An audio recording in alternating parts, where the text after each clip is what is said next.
I'd like to particularly thank Sister Banaf for taking care of everybody's babies during this weekend. So many sisters participated in many ways to help bring this Passover celebration forward. I won't be that long, y'all. And so we thank them for doing all of these things. As you know, as you've seen, it is very difficult to do this job because of the persecution that we receive for doing this job. We wanted to be Christians and drug dealers. Drug dealers are celebrated. I watched a show on HBO last night called Ghost 2 or something like that. Ghost Power. Y'all seen that?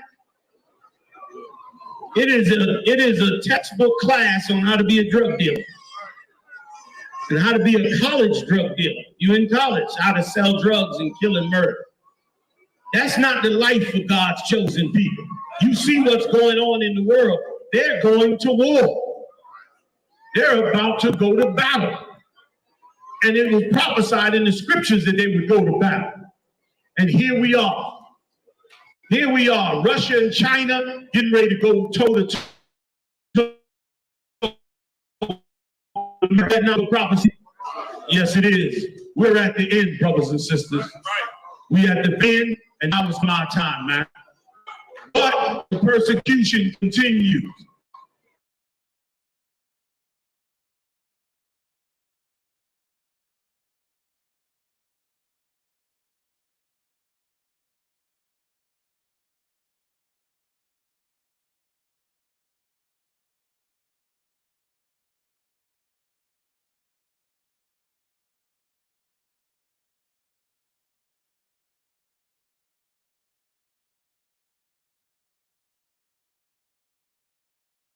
Which is why they wrote that article in the newspaper.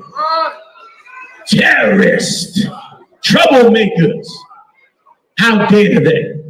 We have a written rule in the UPK, no personal attacks when we're on the street. They turn on the camera when the action starts and they never say to themselves, who started it? They just blame us for it. When we go out on the corner, we don't personally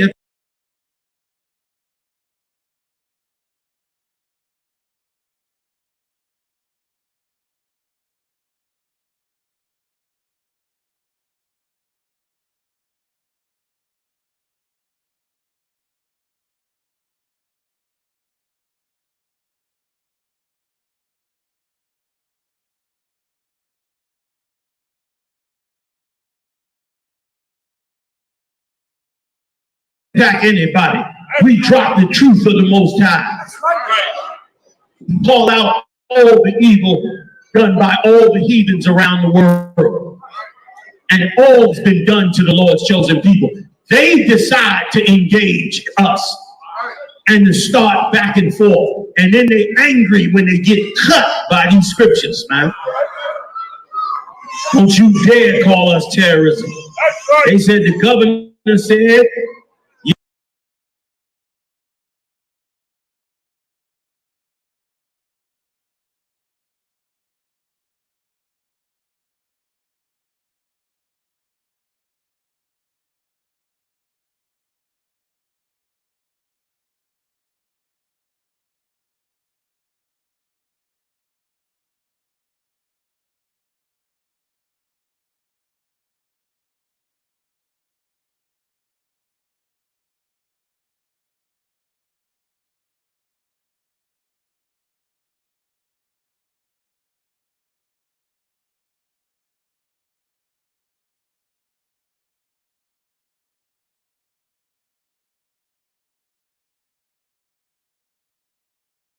and forth, and then they're angry when they get cut by these scriptures, man.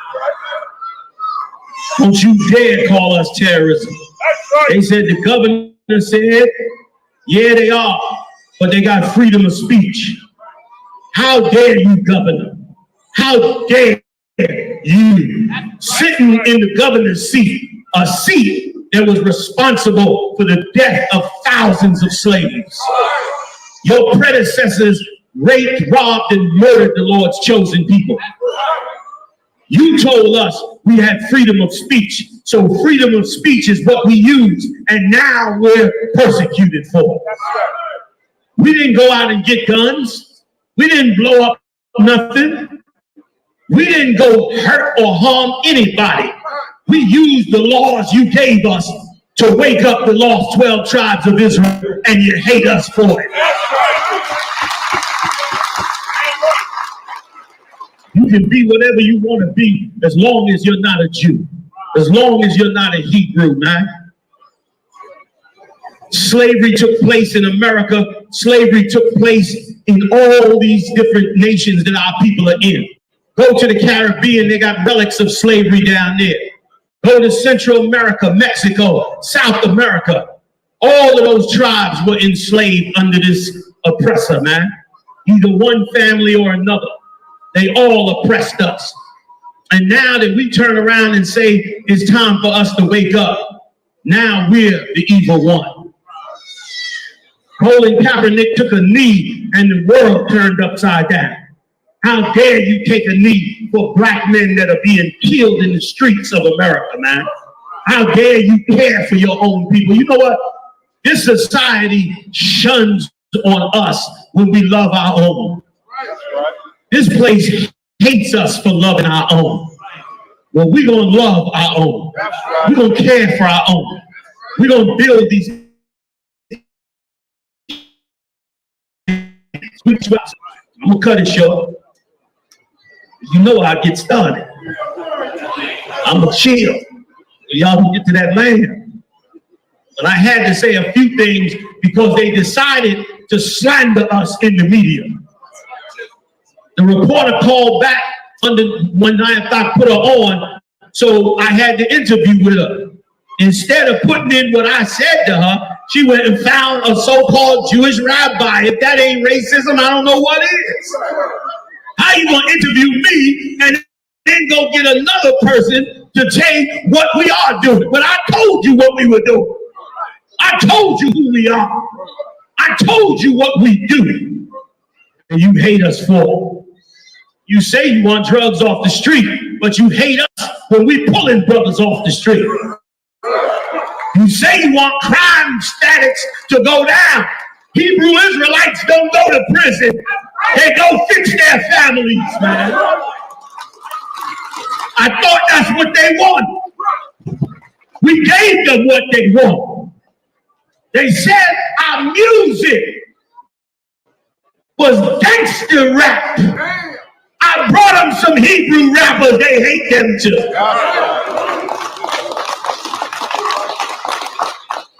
Brothers and sisters, you got to learn a lesson today.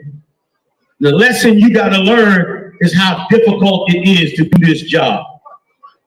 Because it is a hated profession because of how great it is. And because of how quick it could change your life. Y'all see this old robe I got on? This is an old boy right here. Let me let you take a quick look at this. I step out. I slide over there. I want y'all to look at this robe. All right, you see this robe right here? This robe comes from my father, man. My mentor, my teacher, chief head priest, I.S.U.P.K. And I'm going to tell you the story again if you haven't heard it. I was a young man, couldn't be no more than about 19. But they loaded me up in a van with Chief Head Priest I.S.U.P.K, and we went down to Brooklyn, man. In Brooklyn, they got an area where the so-called white Jews have a huge synagogue. There's thousands of them in the neighborhood. At that time, it was a beef because a lot of the Judites and Benjamites owned the real estate in Brooklyn for years. And these so-called Jews wanted the real estate. They wanted the neighborhood. If you go down there today, they got the neighborhood and every piece of real estate they wanted. They took it all from blacks and Latinos and West Indians. Well, before they were able to take it, we went to Brooklyn. We went to prophesy on that street. And Chief I.S.U.P.K, well, I wish I had a copy of it now. Chief Arya opened up a Life magazine before the world and before them, and it shocked them. He showed them the archaeology that came from Egypt. And he said, how could you be a Jew when the Jews are black? And they got upset, and they called the cops, and they started threatening us. And Arya stood his ground. He could have went home. He could have packed up the truth. He could have ran, man. But he stood his ground, man. He stood his ground, and he told them the truth about who they were and who we were and what they had done. And when the cops came up to Arya and they said, listen, man, we know you got a permit to be out here, but we really wish you would go pack up, because see, if we leave, we can't guarantee your safety, man. And Arya said, we speaking the words of the Lord, and we ain't going nowhere. That's what he said.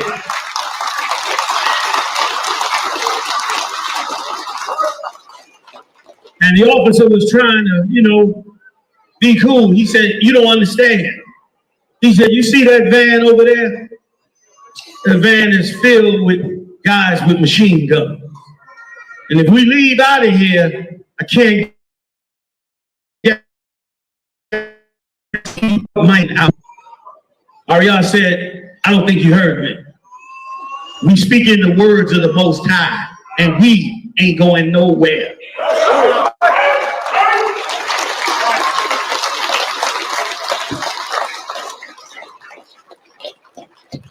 He became my father, and I became his son that day. Because I saw courage in a man, something that I didn't see in the black community, man, in the Latino community and the Native Indian community. I saw a man that was not afraid to stand up for the truth, no matter who came up against him, man. I saw a man that could persecute, or that could persevere in the work of the Lord. When we got back, he could tell I was young and unsure about myself. And I'm looking at him, he eating chicken like nothing ever happened. I'm looking at him like, could have got smoked out there today. You know what I'm saying? He said, Yohanna, let me tell you something. And this is on tape. Now we looking for the tape now, right or wrong? We looking for the tape now. Not at that time, but he said this later on. He told me, he said, Yohanna, don't never leave the truth. That's right. No matter what. He said, even if I leave the truth, don't ever leave the truth of the Most High power.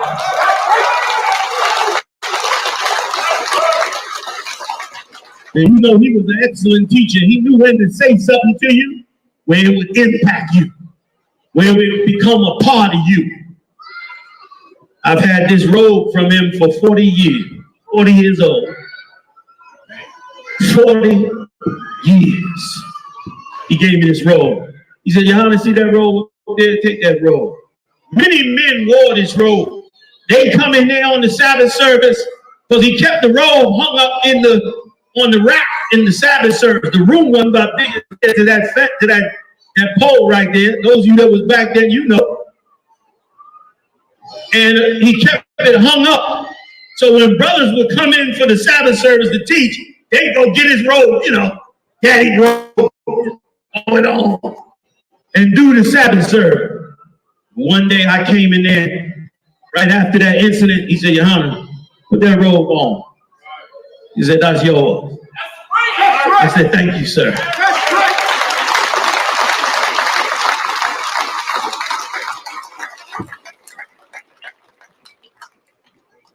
We believe we lost that great man this last week, and it broke our heart.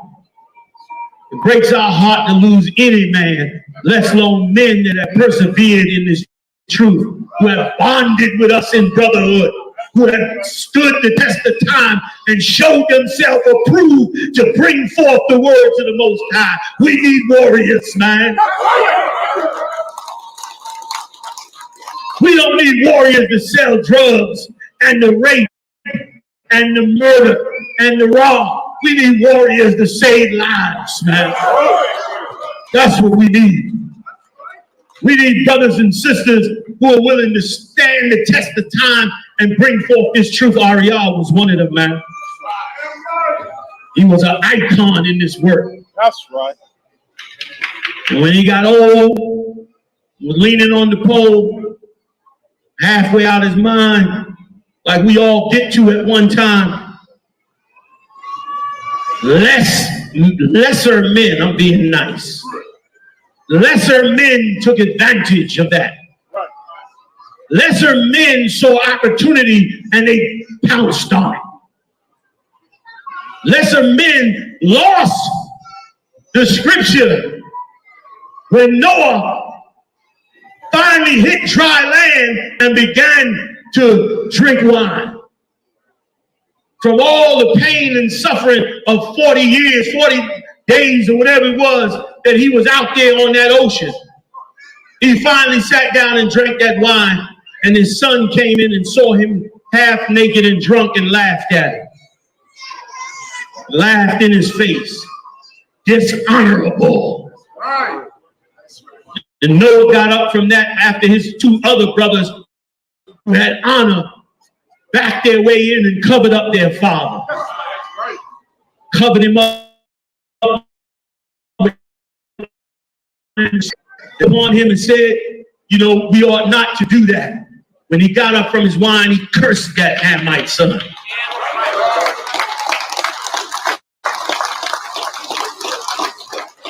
I'm here to tell you, I am honoring my father here tonight. I'm covering him up with the blanket of honor and righteousness and respect for what he's done for 40 years.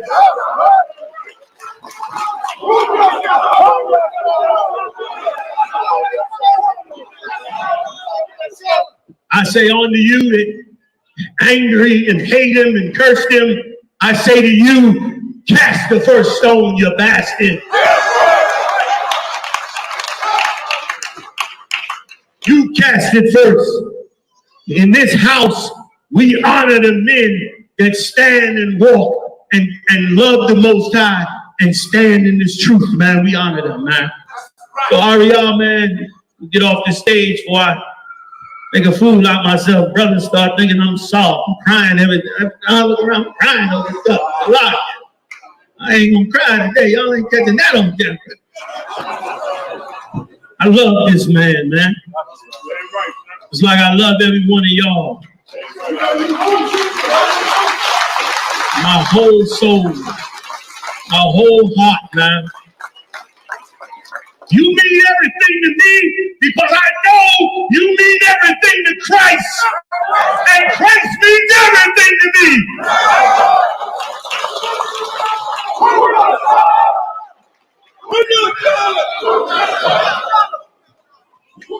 So I say on the chief, head priest Ariel, you call the salute.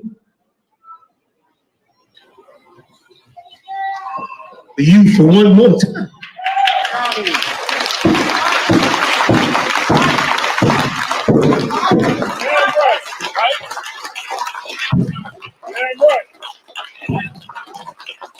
I might have you back. I might have the rock. Y'all boy, show me y'all shot right before. Put me a shalom! Put me a shalom! Put me a shalom! You give me time. Dismissed.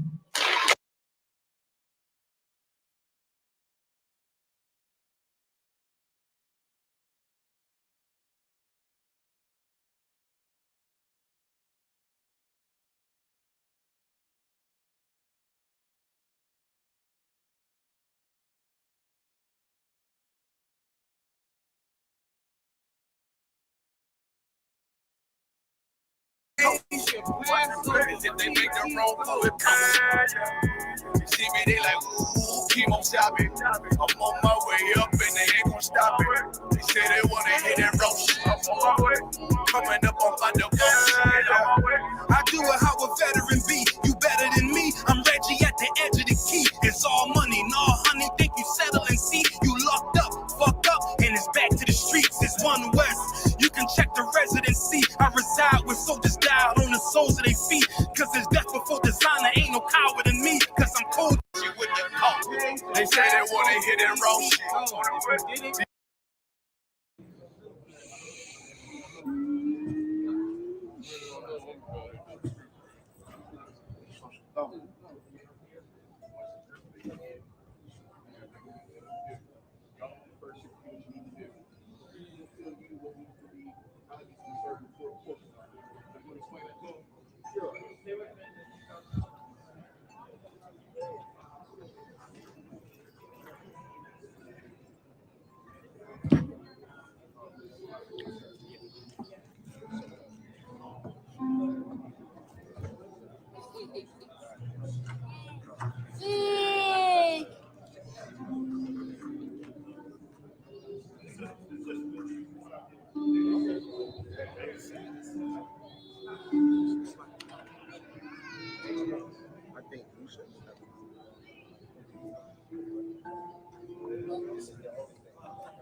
Shalom, sis. Shalom, Christ.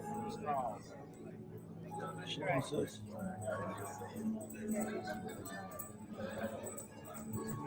Shalom. What's going on, Captain? Got some good stuff over there. Oh, God.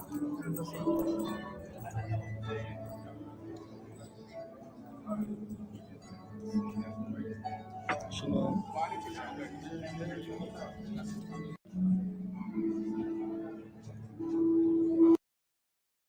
Where have you been to so far? This is my 11th. 11th. Yeah. Christ. Yeah, man. And I know that typically Passover for the longest time was only in New York, but how you liking it now that it's starting to go, all over the place now? We had Texas, Right. We've been in Florida, we're in Raleigh, North Carolina now.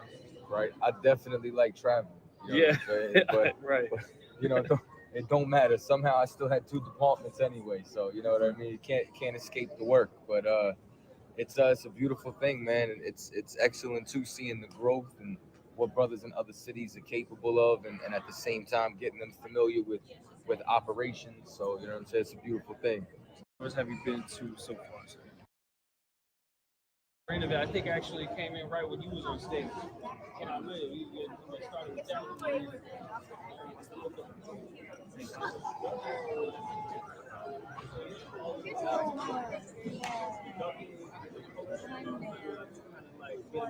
I think actually came in right when you was on stage.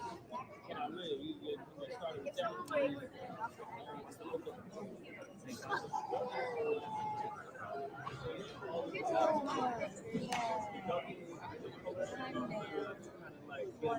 I think actually came in right when you was on stage. Past, and the dimness or the darkness in the times past was one way. This way you were oppressed under another nation, and they were oppressing you, and that was the dimness or the darkness of the past. But in the future, it's going to be different, because he's going to break your oppressor. So your oppressor will not be there anymore. Past, and the dimness or the darkness in the times past was one way. This way you were oppressed under another nation, and they were oppressing you, and that. Or do you need me to break it down more? I understand the fuel of fight. You understand? What was your original question? What was the, it says, for every battle is with confused noise and garments rolled in blood. Meaning the most high, in essence, I'll sum it up for you, is saying, or do you need me to break it down more? I understand the fuel of fire. You understand? What was your original question? What was the, it says, for every battle is with confused noise and garments rolled in blood. Meaning the most high, in essence.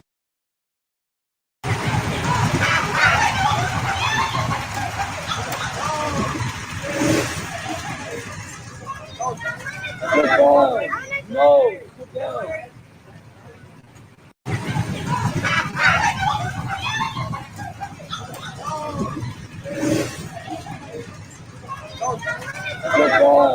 No, put down.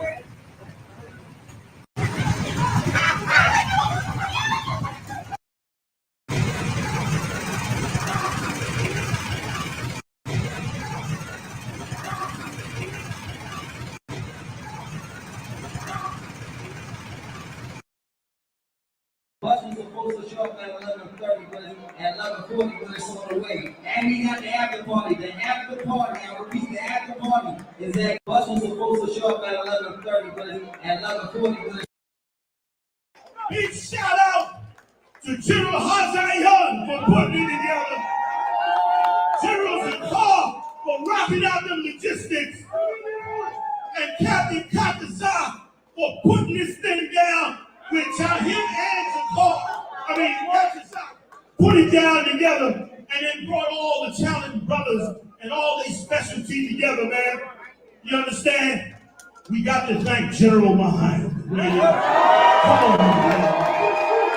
Come on. Big shout out to General Hazayan for putting it together. General Zakar for rocking out them logistics. And Captain Katazah for putting this thing down with him and Zakar. Katazah put it down together and then brought all the challenged brothers and all their specialty together, man. You understand? We got to thank General Mahana. Come on, man. I want to thank all the brothers, man, that performed up in here tonight. Did they get it all, y'all? I want to thank all the brothers, man.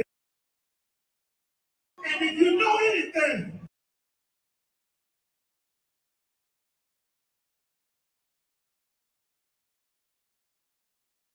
when I pray for this whole West, I'm a war vet. You be trained on the war, I ain't far back. You niggas hard test. Fully automatic ball status.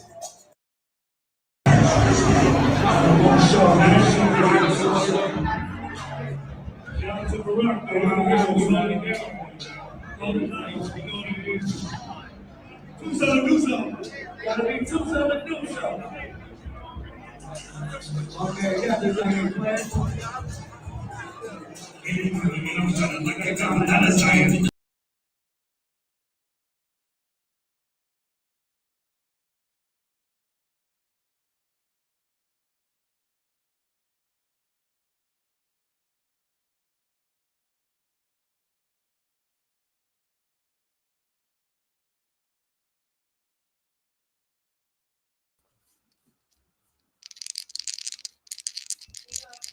Uh-oh, we in the building.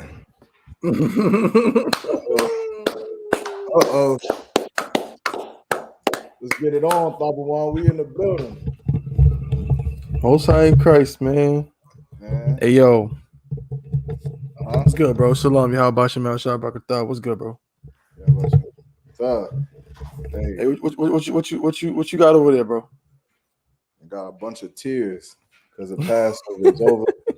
I'm hiding them behind my eyes so y'all can't see it. The worst time of the year. Just you ain't never lied, bro. Just had a chance to get it on with all my brothers, all my sisters, man.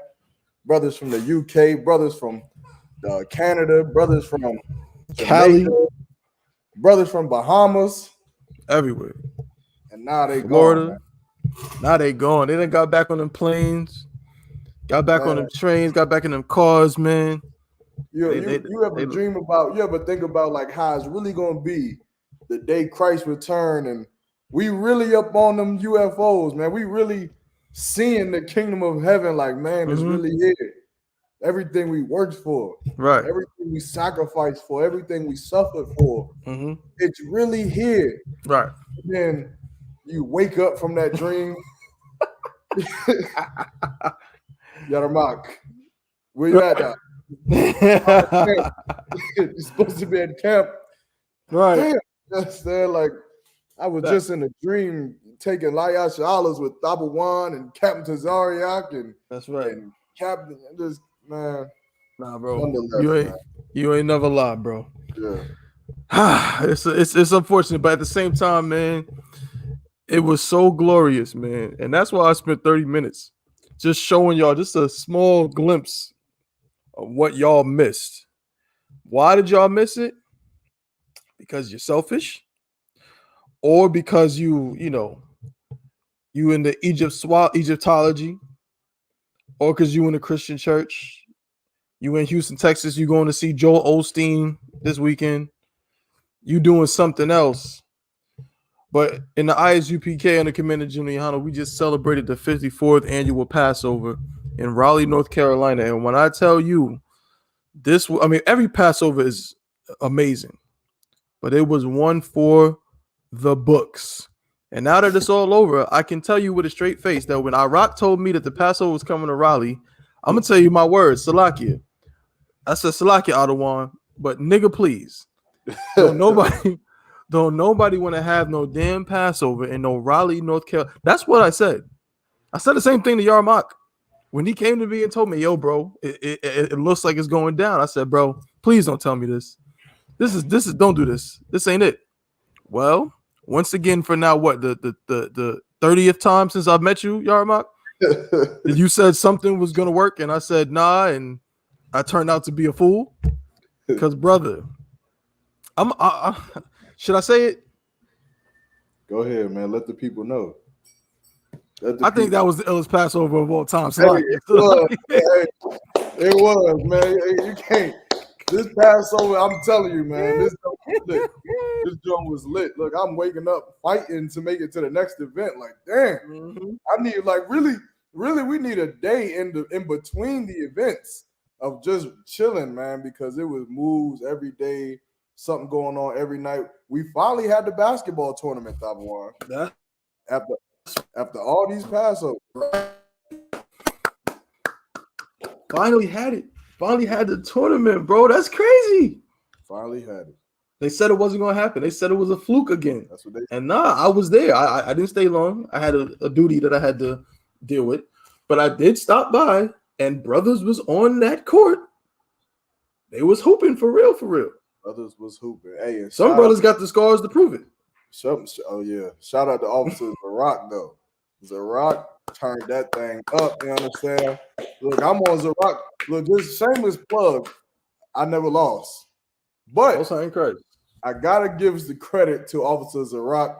I sat there and didn't break a sweat because I didn't have to do not a damn thing because Zarok did every single thing he had to do. Whenever he got tired, whenever he needed a break, I was there. Pass me the ball, brother. I'll take over.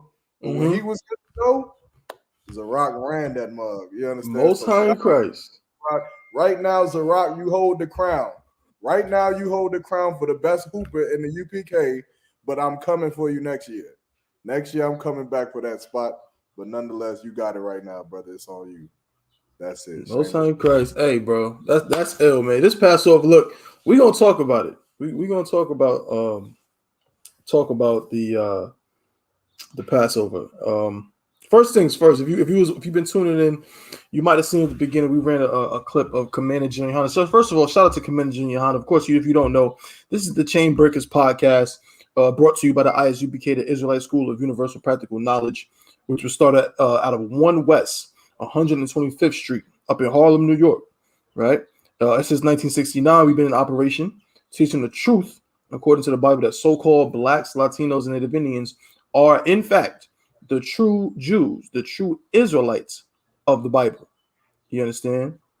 And so, we just had the 54th annual Passover, man, in Raleigh, North Carolina. And what you just saw at the beginning was a clip of Commander General YAHANNA giving great honor and esteem to a pillar of this truth. You know what I'm saying? Who is Chief Head Priest I.S.U.P.K. You know what I'm saying? Who, one of the original 7 heads, who really held down the school early on. Also responsible for bringing the 12 tribes chart to light that we use to this day. And of course, one of the main teachers of our commanding general, YAHANNA. And he took some time out during the Passover to, again, to honor Chief Head Priest I.S.U.P.K, who it seems recently has passed away. Okay. But with that, Passover itself, man, all the events that we had, how many events were there? Like, it was crazy. It seemed like every time I turn around, it's weird too, because I feel like I missed a lot, but I feel like I was everywhere. That's how much was going on. Hey, Tabawan. Go ahead. Hey, can I mention one more thing too about with the head priest Ariah? Please. If I could, I just want y'all to understand something, that Ariah, he didn't die from being inside of a prison cell. Ariah didn't die from AIDS and HIV for living an alternative lifestyle. Ariah didn't die from getting gunned down on the street corner because he was selling drugs, or shot by the police because he was doing some illegal crimes. Ariah got to die in his bed, man. That's right. Ariah got to die seeing the generation of his children, because he lived a lifestyle that God told us to live as Blacks, Hispanics, and Native American Indians. And he chose to live that lifestyle up until he couldn't do it any longer. But that lifestyle that he chose was the foundation of what would be the undenying death of head priest Ariah, which was a peaceful death in his old age. That's right. Where he could see the fruit of the work that he had laid down. That's right. Which is all of us in the Israelite school of UPK, including Commander General YAHANNA, man. So to honor head priest Ariah, that brother right there, it's a great honor. But the rest of y'all in the world better learn from that. That's because right. You ain't gonna live to be old. You're gonna die at 21. You're gonna die at 30. You understand? From drug addiction and gang violence and brutality of the flesh. That's how you're gonna die, because you choose to not be as strong as head priest Ariah was when he was bringing out this truth, when there wasn't big convention centers to hold the Passover, when we didn't have what we have today. You understand? He still held on to the truth. He gave that spirit to Commander General YAHANNA. Damn right. And Commander General YAHANNA spearheaded this thing right here to what we see, what we saw this past week at the Lord's 54th annual Passover, man. So big shout out to head priest. Right. Big shout out to Commander General YAHANNA, all the generals, the captains, the officers, all the way to the sisters, even the little young brothers running around up in there, man. You understand? Because this thing right here ain't easy, but it takes strong men to be able to get it done. So that's my shameless plug. Salaka. Shout out to them brothers. Damn right. Damn right. Well said, brother. Well said, man. The sister said, Salaka, she said, Salaka said, thought the mayor was going to try to shut us down. Man, that's what I'm telling you. Like, this Passover right here was so lit. Like, it was so much going on. We made the papers. Yep. We made the papers, bro. Hold up. AL, News and Observer. That's right. Everything. We made the papers. Hold up. Let me get this on the screen. They got our name in the papers, bro. Check it out. Hold up. If you don't know where the Lord's Passover was this year, watch Here we the go. news. Watch the news if you close don't know. This crap. Here we go. Man, this is what we need right here. This is what Ariah put his brick in for. And this shows you that Commander General YAHANNA, again, always honored the men above him and pushed this truth and pushed this, you know what I'm saying, to the brink. Look at this, man. It says Raleigh, that's the city of Raleigh, which is, by the way, one of the 50 largest cities in America. Raleigh says it followed procedures in letting extremist group rent convention center. Now, they updated this article. Before it said I.S.U.P.K. Oh, there go some brothers right there. Who that? So that's a brother and some sisters and a young man? Well, I thought that was me for a second. Oh, man. It says, check it out. Hey, look, this means that they was taking pictures of the Passover day. Yup, that's exactly what that means. Yup. Word, bro. Word. It says the leader of an extremist religious group that's renting the Raleigh Convention Center this weekend countered claims his organization is a hate group. They look at the bowl. Look at the words right there, bro. Look at it. Made it, ma. There it is. Hey, look, like number one, like I say, if you didn't know where the Passover was this year, watch the news. That's right. That's all you gotta do. Just watch the news. You know all where you gotta do is watch the news. You can never forget this Passover. And Salaki, and I mean this with all due respect. YAHANNA, you know the vibes. I'm from New York, but I gotta say, brothers be like this. Tell me I'm lying. Brothers be like, Passover, the 48th Passover, that was the one in, was it the Bronx? No, that was the one in Yonkers. No. I think it was in Queens, right? Ain't nobody gonna forget where the 54th annual Passover was. Nah, that joke was in Raleigh, North Carolina. That joke was in Raleigh. Yeah. Good night. No one's gonna forget this. Look at this. The Israelite School of Universal Practical Knowledge, or I.S.U.P.K, is a nonprofit that has chapters across the United States, including North Carolina. Big four. Both schools in North Carolina. That's right. It says the group, using a third party, rented the Raleigh Convention Center on Saturday for a Passover celebration. Shout out to Captain Zakar. Oh, my man. Shout out to Captain Zakar, bro. That brother made it happen. That's it. He made it happen, bro. Like, yo, this is crazy. Hold up. It says, look at this. They talked to the mayor. They talked to the mayor of Raleigh. This is Raleigh Mayor Mary Ann Baldwin said there will be more police downtown than normal this weekend because of several events, including the Dreamville Music Festival happening in nearby Dorothea Dix Park. There will be added security just not because of that group, but because of everything we have going on. So in other words, y'all, Mark, they got added security because of us and the Dreamville Festival. So they had to kind of put us on the same level. Come on, man.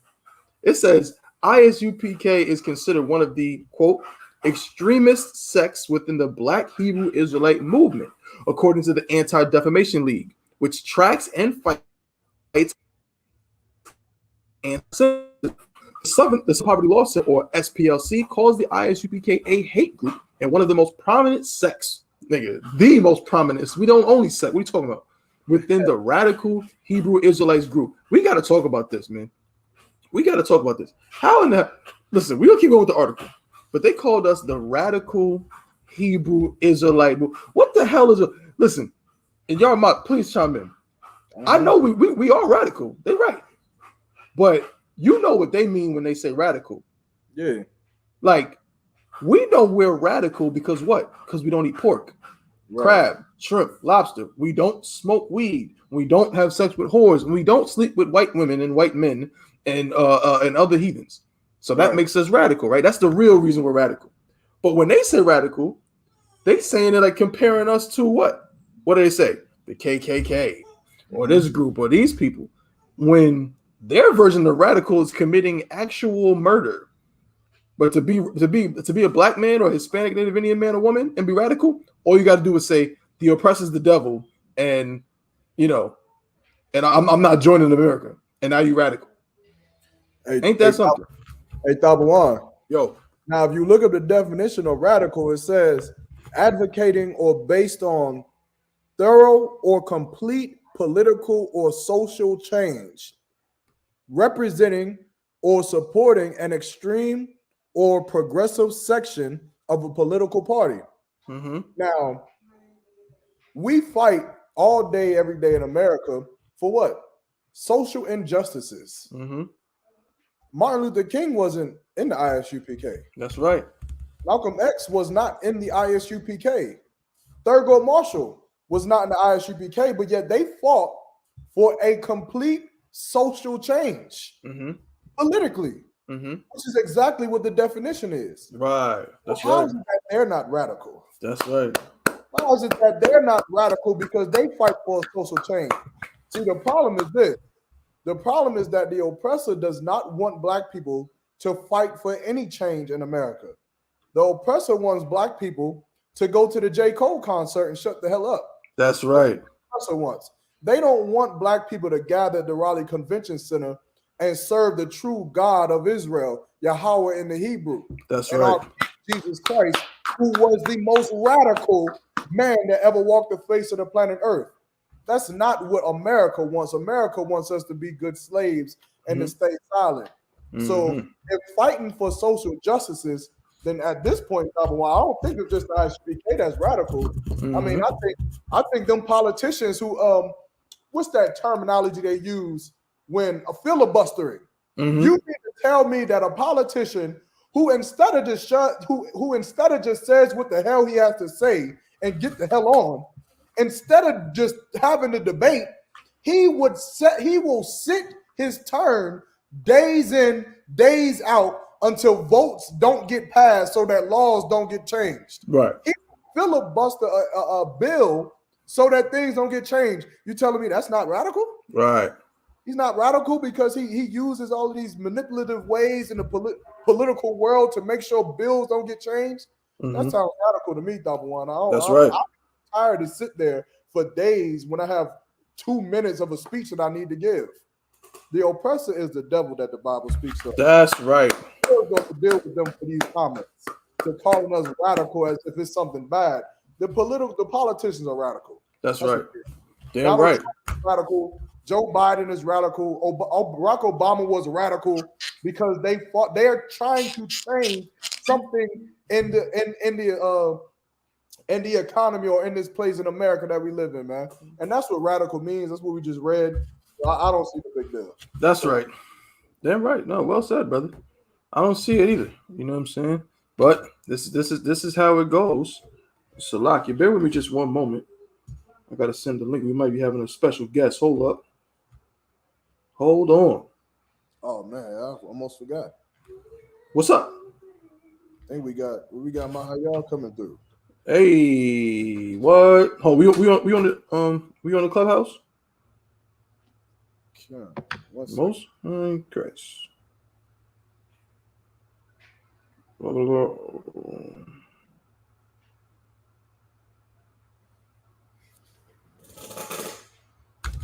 Let me just open it up.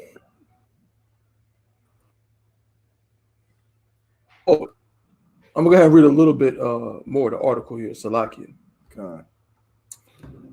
It says the group. I love it, man. Look, yo, listen, I'm gonna use some of these words, you know what I'm saying, to promote the school, man.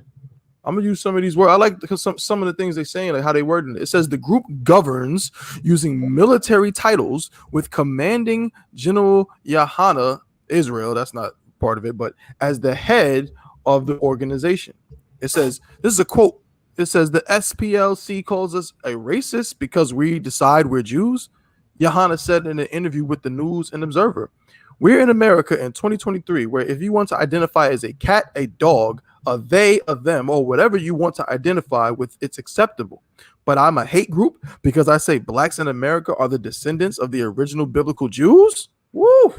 God damn. I mean, brother, y'all better listen. Y'all listen. If you young coming up, man, it don't matter what rank you are. If you coming up, just listen to how Commander General YAHANNA does it, man.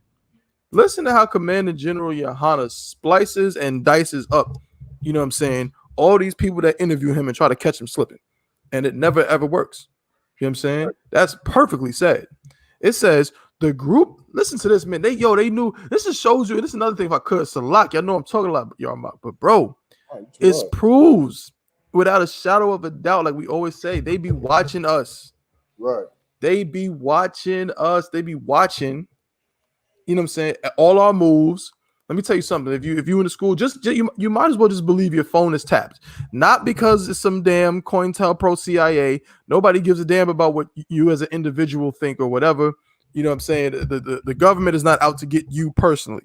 However, because of the school and the infamy that the school has and Commander General YAHANNA, you better believe they're paying attention to what we do. You better believe they're looking at what we do. You know what I'm saying? And this is proof. This is proof right here because everything they got our whole itinerary on here. It says the group has already spent several days in the triangle, including visiting Black Wall Street in Durham and the Stagville Plantation. They plan to hold their Passover celebration on Saturday night at the convention center downtown. Here's another quote from the general. I grew up in New York City in the Bronx, and I never heard of a 50 square mile plantation called Stagville, YAHANNA said. I was blown away. I've heard of Black Wall Street in Oklahoma and Tulsa, but I never knew there was a Black Wall Street in Durham, North Carolina, that was systemically destroyed as well. So it's history like this that gives us a better clarity on why we have suffered and continue to suffer at the racism that America seems to never abate. Perfectly said. A little bit more. YAHANNA said he couldn't, it's like Commander General YAHANNA said he couldn't say how many people are members of their organization or how many people will be in the triangle because God said not to number the people, so we don't number them. The Passover event with multiple days of activities planned is meant to bring people back to their identity and to educate people about their history, YAHANNA said. I mean, brother. Free pub. Free pub. I love it. You muted, bro. Nah, I said, yeah, that's all it is, man. And they really don't understand like what it is they fighting against. Now we done had this event. Now here's the question: what was the extra security needed? Right. What was it needed for? I mean, the event's over. We gone. Everybody done went back home. Mm-hmm. Who got murdered, Tabawan? Who got shot? What drug arrest was made during this Passover? No fentanyl overdoses either. Yeah, no, yeah. None of that. There may have been someone pass out due to excitement. I'm sorry, sisters. Next time I walk in just somewhere in the this guy right here, bro. This dude. Man, yo. Valid questions. You know, they ramped up security. They made this big fuss, but the Lord was with us. You know what I'm saying? They said they was going to protest. So the Lord brought just enough rain for us to get in there perfectly dry, but for you not to be able to stand outside and protest a goddamn thing. You understand? You know, we see I was taking pictures, man, but like Yarmak said, there was no problems. We went in there, had the time of our damn lives. You know what I'm saying? We turned up in the convention center. We went across the street to the Sheraton for the unleavened bread. And for first of all, shout out to Officer Abraham and the band that played right after the general's class. That class Thursday was like on Friday was excellent, of course. Shout out to the Reggie Bowie band. My Ottawa officer 5000 Abraham, of course, is the drummer of that band, and they played excellently, man. These events just went so smoothly, you know what I'm saying? So with the Raleigh Convention Center, and shout out to I gotta say shout out to a few more people, bro. Shout out to the Raleigh Convention Center for not being bullied, you know what I'm saying? For not being bullied into submission, you know what I'm saying? And being professional. Shout out to them for being professional because they knew we was gonna be professional, and that's what it was. We honored our contract. There was no issues. Whenever we had to leave or clean up, that's what we did. You know what I'm saying? So you see when you deal with the I.S.U.P.K, this for all you other venues out there. If you're afraid to deal with the I.S.U.P.K, let this be a lesson. They thought one thing was going to happen. They worried about issues or whatever, and none of that ended up taking place. We had an excellent Passover, an excellent event. We was in the triangle. We was in Raleigh and Durham for the whole, damn near 7 days, starting Wednesday, basically Tuesday night up to the next Tuesday, and it was perfect. No problems whatsoever. So all you other venues out there, man, get with the I.S.U.P.K, man. Get with the I.S.U.P.K. If we have an event, don't be afraid of us. We're going to hold it down. We're going to make sure ain't no issues, ain't going to be no violence, ain't going to be none of that. You know what I'm saying? Man, it was just too much, man. It was just too much. The kids' party, shout out to Officer Wall. The kids' party went off. I wasn't up there, but I seen pictures of it. It looked exquisite. Kids in there, I seen somebody had a damn alligator on his shoulder. What the hell is that about? I tell you what, I wouldn't have did none of that. I ain't messing with no snakes. I ain't messing with no alligators. I ain't messing with no lizards. I ain't messing with no kind of animal other than possibly a dog. But hey, if the kids love it, y'all do it. Don't have me on because you get bit. I'm gonna call pride. I'm calling crap. Like, so she got to send somebody over here. Bro, ain't nothing wrong with some alligators, man. On my feet, baby. Hey, Salaka, let me stop. Ain't nothing wrong. Ain't nothing, ain't no good alligator, but a dead one. That's ain't nothing wrong with some paws with some lizards and alligators and crocodiles, and I heard they had some different types of reptiles and all of this. Man, it's too wild. It's the too wild move. Horses and llamas and things like that. Like llamas. Yeah, bro. I'm be honest with you, bro. I'd rather deal with an alligator than a lot of that other stuff. I'm telling you right now. I'd rather deal with an alligator and a crocodile, a horse, and what's the other? A llama? Hell no, bro. Hell no, bro. If one of them animals kick you, it's a dub. It's over. It's over, bro. Your head is going flying. Not me, man. Not me. his ankle gonna break before it touch my face. Yo. Take that for another time though. The sister Nigel Shalom, sister Shamal, thought about Shamal Shah. She said, congratulations to the nation, by the way. Big move. They don't want the truth. Willie Lynch letter. Damn right. Damn right. They don't want us to have the truth, sis. They rap like Yarmak said it earlier. They wanted everybody just to go to the J. Cole concert. Go to the J. Cole concert. And by the way, if you was in the school and you was around, of course you was around because we in the area for the Passover. You seen now. Correct me if I'm wrong, Yarmak. Now, it's a J. Cole concert. Now, I'm not a big J. Cole fan, but I take him. I know he smokes a lot of weed. He definitely has the weed head dreads, but I take him for an artist, you know what I'm saying, that's like, almost kind of blackety black type, you know what I mean, like Tribe Called Quest-ish. Sometimes he smoke weed. I think another time he stopped smoking weed and he don't smoke weed. Good night. Ain't no telling, but that's he in the world nonetheless. Right, but my thing is he got some weird fans, bro. Now I know there was other people. It's the Dreamville Festival, so it's a lot of different acts. I get that, but bruh, I seen it was some scantily clad women. Was Meg Thee Stallion? Was she on the ledger? Was she performing? Like you got women with their breast out and they behind out and all of this. Like I didn't know that's what kind of party it was, but I definitely seen a lot of that going on when I was driving around, getting caught up in all kind of traffic because of that damn Dreamville Festival.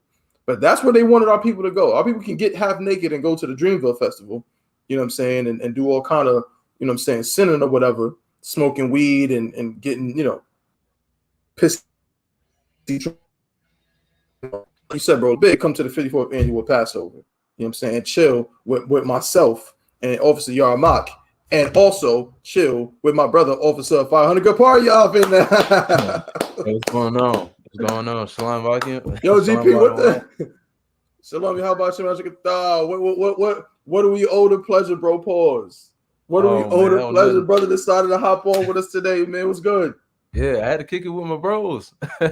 Most high Christ. Hey, that's what it is, man. Yeah. We up in here, man. Let's get it. We over here talking about the Passover, GP. We talking about how they tried to shut us down at the convention center, bro. They really tried it. They said we a hate group. They said the hate group came to rent out the convention center. Do you remember when you first saw the story? Come on. I remember the one. I think I'm gonna say Officer Yermak had sent me the link. He had sent me the link on my phone. What you think when you first seen that? Like we was on the news and they was calling us a hate group. The first thing went through my mind. I'm like, man. I said, man, we done went viral, man, for the Passover. I'm like, good night. I'm like, right. That's right. Damn right. But you know what was crazy though? Mm-hmm. Like when we finally actually had the Passover, when we went, I didn't see not one picket sign outside. Not one. I didn't see not one. Like I think if I'm not mistaken, I want to say there was a group of people out there for something, but it was like totally unrelated to us. It was something. It was something different. Yep. So I'm like, well, where are all these police at? Where's all these this protests? I mean, right. I didn't see anything. Word. Yarma. I said the Lord held them off. That's right. Either the Lord held them off, or they started watching our camp videos and they realized that there was no protesting this. That's right. I want to protest the I.S.U.P.K. You have every week to do it. Every week. Come out and protest. Come battle. Damn right. Right. Yo, Let's well see how said, far bro. you get with your protests. That's and it. We'll see who the Lord is with. And Nah, that damn right. Well said, but both of y'all, most high in Christ, man. Absolutely true. You know, this is perfect, you know, because if you got something to say against I.S.U.P.K, Officer Yarmak is going to be at what? He's going to be at what's the corner? wherever the Martin hell and Blunt. you want me to be, I will be there. Just tell me where to come, and I will show up. We are going to be. Microphone. That's right. We're gonna be on the corner of Martin and Blunt every week. You know what I'm saying? I'm not sure we're gonna be there this weekend. Usually, I think they give us a week after the Passover. We shall see, right? But nonetheless, we there every weekend at the same spot in Raleigh, blocks away from the convention center. If you want to protest, come out and protest. Protest against us. Come and tell us how you feel. Come and tell Officer 500 Gaparyath how you feel about, you know what I'm saying, his breakdown when he said that God only loves so-called blacks, Latinos, and Native Indians. Or you should come out there and protest against Officer Yarmak and all the horrible things he says about Jehovah's Witnesses. He says terrible things about Jehovah's Witnesses every Saturday. It's a damn shame if you ask me. Somebody should come out there and say something. You understand? So yeah, you have plenty of opportunity to do that. You know what I mean? Let me read a little bit more about this event that these people came and had at the Raleigh Convention Center. Let's see. Salakia. It says, what you say, bro? These niggas. These niggas. Check it out. It says how convention center contract happened. I.S.U.P.K used a third party. Hold on, do I have the convention center up there? There we go. Yeah. I.S.U.P.K used a third party, New York-based company, TGF Solution, shout out Cap, to book the convention center.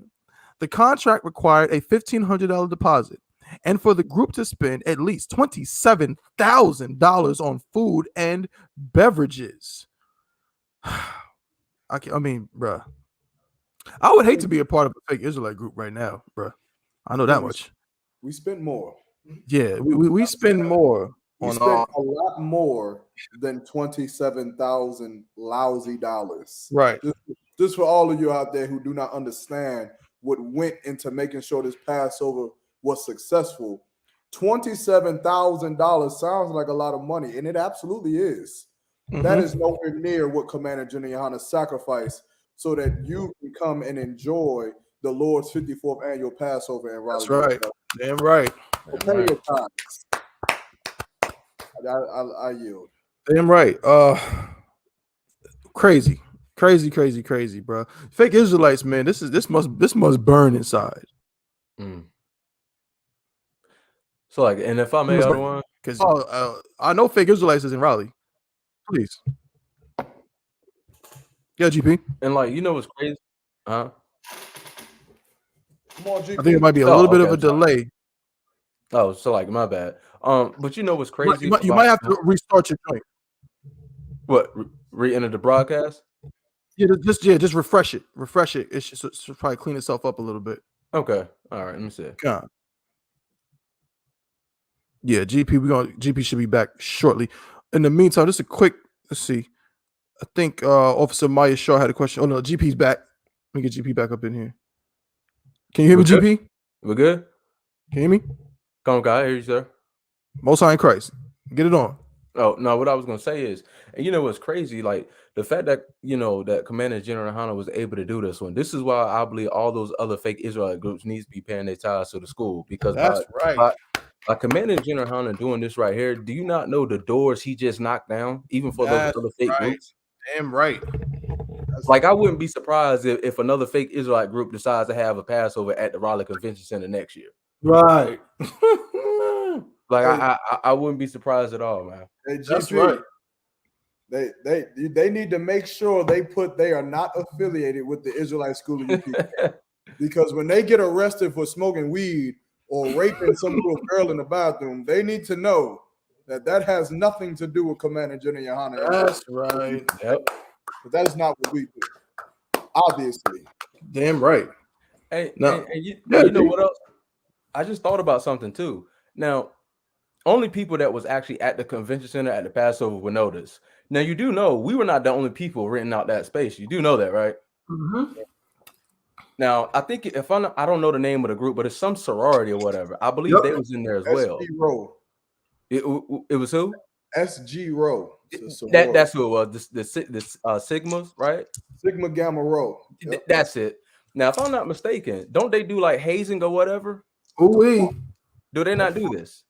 Ooh-wee. But nobody's talking about that, you know. But we on the news. But that's right. But there's no reports of the I.S.U.P.K committing crimes.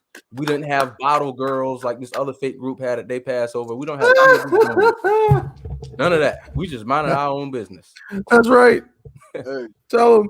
Hey, I think for the last week of their hazing process before they cross the burning sands, they have what you would call a hell week, which is where it's 1 week.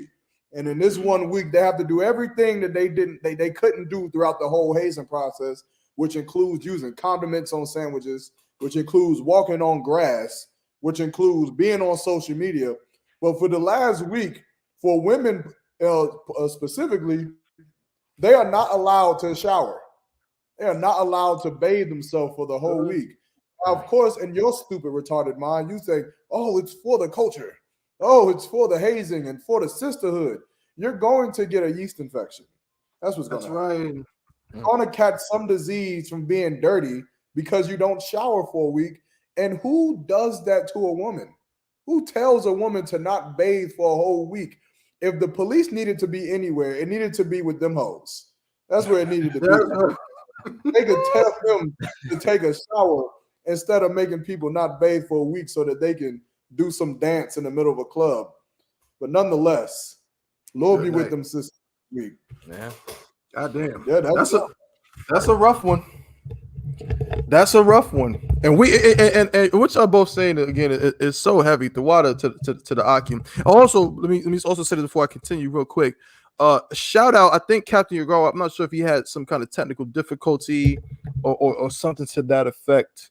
Where he had to drop out of the live, and he might have had something else to take care of. And Officer of 1,000 Kowal should be joining us shortly as well.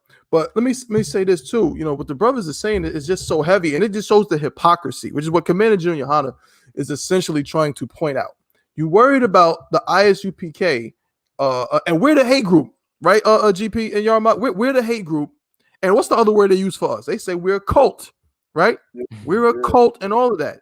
But ain't nobody ever told me that to join, I had to not shower for a week. Never. It has never happened. No one has ever told me I had to not shower for a week. No one has ever hazed me to join the school. Again, we're supposed to be this. They say you're a mock. So I got to talk about this. Some nut on YouTube. You know what I'm talking about, Yarmak.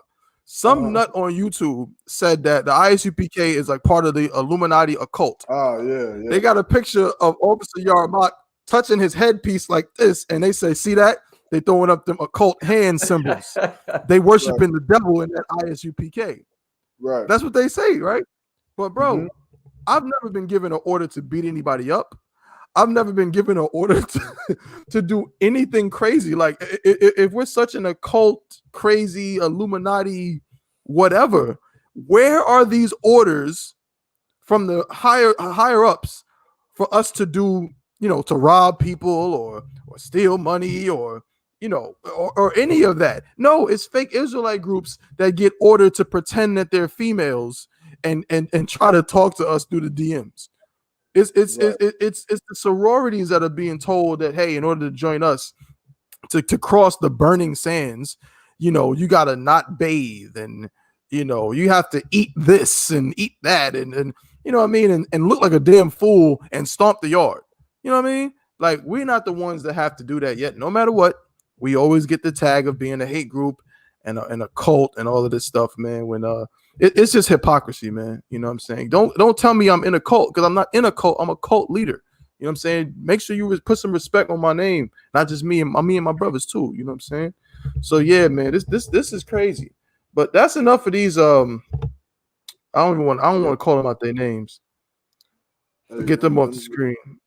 Sisters, man, they just unlearned. They should have came next door, put a head wrap on, and came into that Passover. That's right. Yeah, you can keep the dress on and everything. You rocking them dresses, them skirts. That's what's up.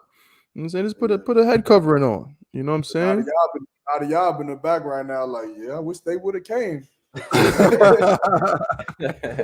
It says, in a statement Friday, Assistant City Manager Evan Raleigh said the Raleigh Convention Center staff followed, quote, standard business and operational procedures with respect to the evaluation and booking of an event.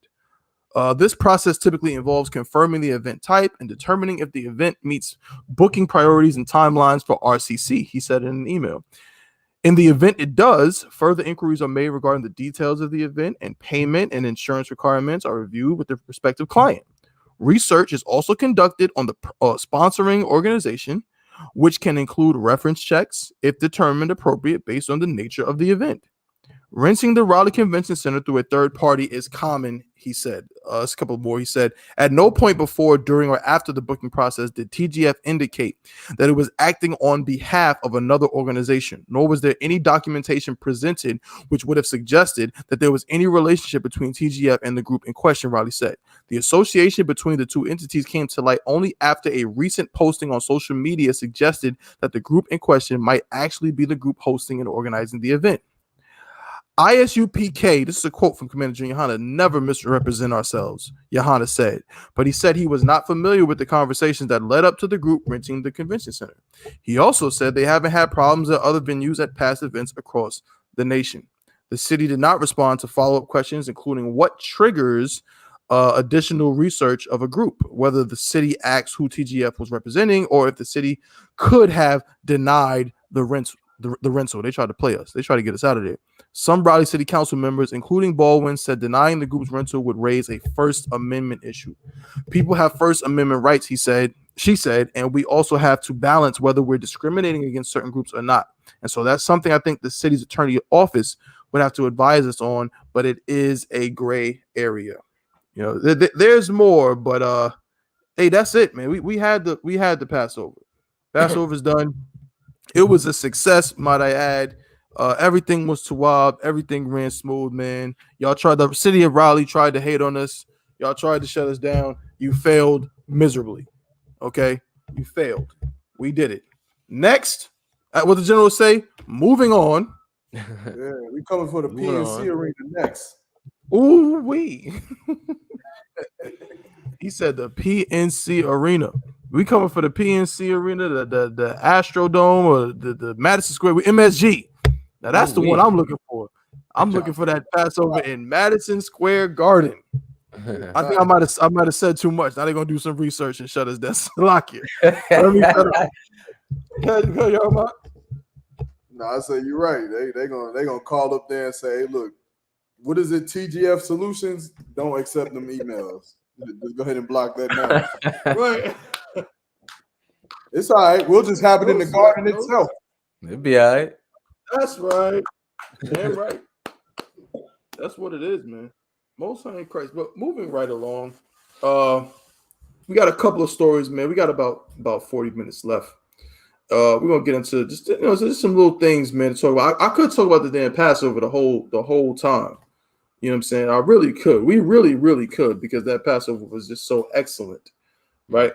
But let's get into a little story here, if I could, Baba Kashab. Bear with me just one moment, okay? What's that, bro? Now I'm reading the comments. It said this world is sick, sir. Oh, there was a question for you. That's what I wanted to get to. There was a question. The brother said he wanted to question specifically for Officer YAHANNA. You know what I'm saying? I see, man, the racism is alive and well in Israel. I'm joking. I'm just joking. I'm sure there's a reason for this, right? But no sweat. This Officer Maishar, he said, what would you say?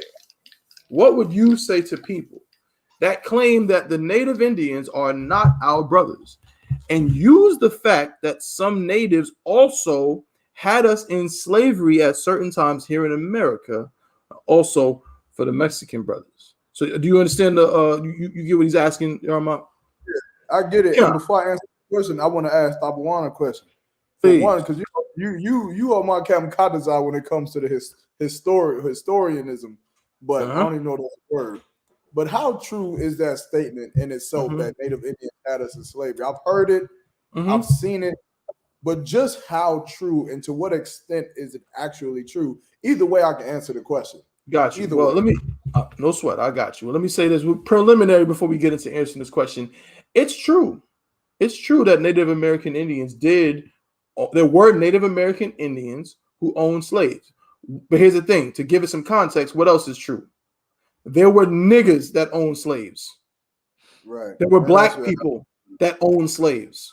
Okay. That's what I was So owning slaves was a mark of status. It was like, if you have money, if you're rich, however you got rich, you can own slaves. Here's the problem, though, and I know Yarmat's gonna give some detail to break it down. But the thing is this: if you were black and you own slaves, you could turn down the wrong corner, and next thing you know, you'd be in slavery. You could turn down the wrong, walk through the wrong woods. You remember we saw the movie 12 Years a Slave. You could be a free black man playing the damn violin. Next thing you know, you living on a plantation in Georgia for the next 12 years. Yep. That could happen if you were black. Well, guess what? The same thing could happen if you were Native American Indian. Here's some proof. We talk about Wall Street in New York City. Wall Street actually began as a slave auction area. And in the basically in like not the decree, but in the ledger or the bill that officially made it a slave market, it says that all black and Indian slaves must be sold in the market square. So black people could own slaves, but they mostly were slaves. Native Americans could own slaves, but they were mostly slaves. Yarma. Most High in Christ. So usually this question is being asked by fake Israelites who want to prove the fact that Native American Indians and the Northern tribe, who we was considered thousands of years ago before Christ, the Northern Kingdom, are not in fact our brothers, and they have very decimal points or facts that they claim to be facts to prove that point. And one in this fact that Native Indians at some point had us enslaved in America is one of those small points that some idiot who smokes weed and thinks that all black people are just supposed to be the niggas that are from the nation of Israel, that they think. But here's the problem. Here's what I will ask those fake Israelites. Well, your whole life you grew up and you was a Crip in the blood, and you was against rival neighborhoods because of a street that you was born on.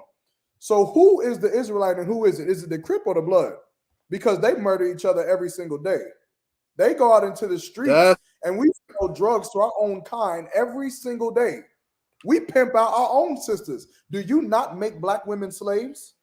Do you not feed black women drugs so that they're sick out of their mind so that you can make money off of their body, which is a sex slave, is it not? Is it not being a sex slave when you take a woman and force her to have sex so that you can get paid?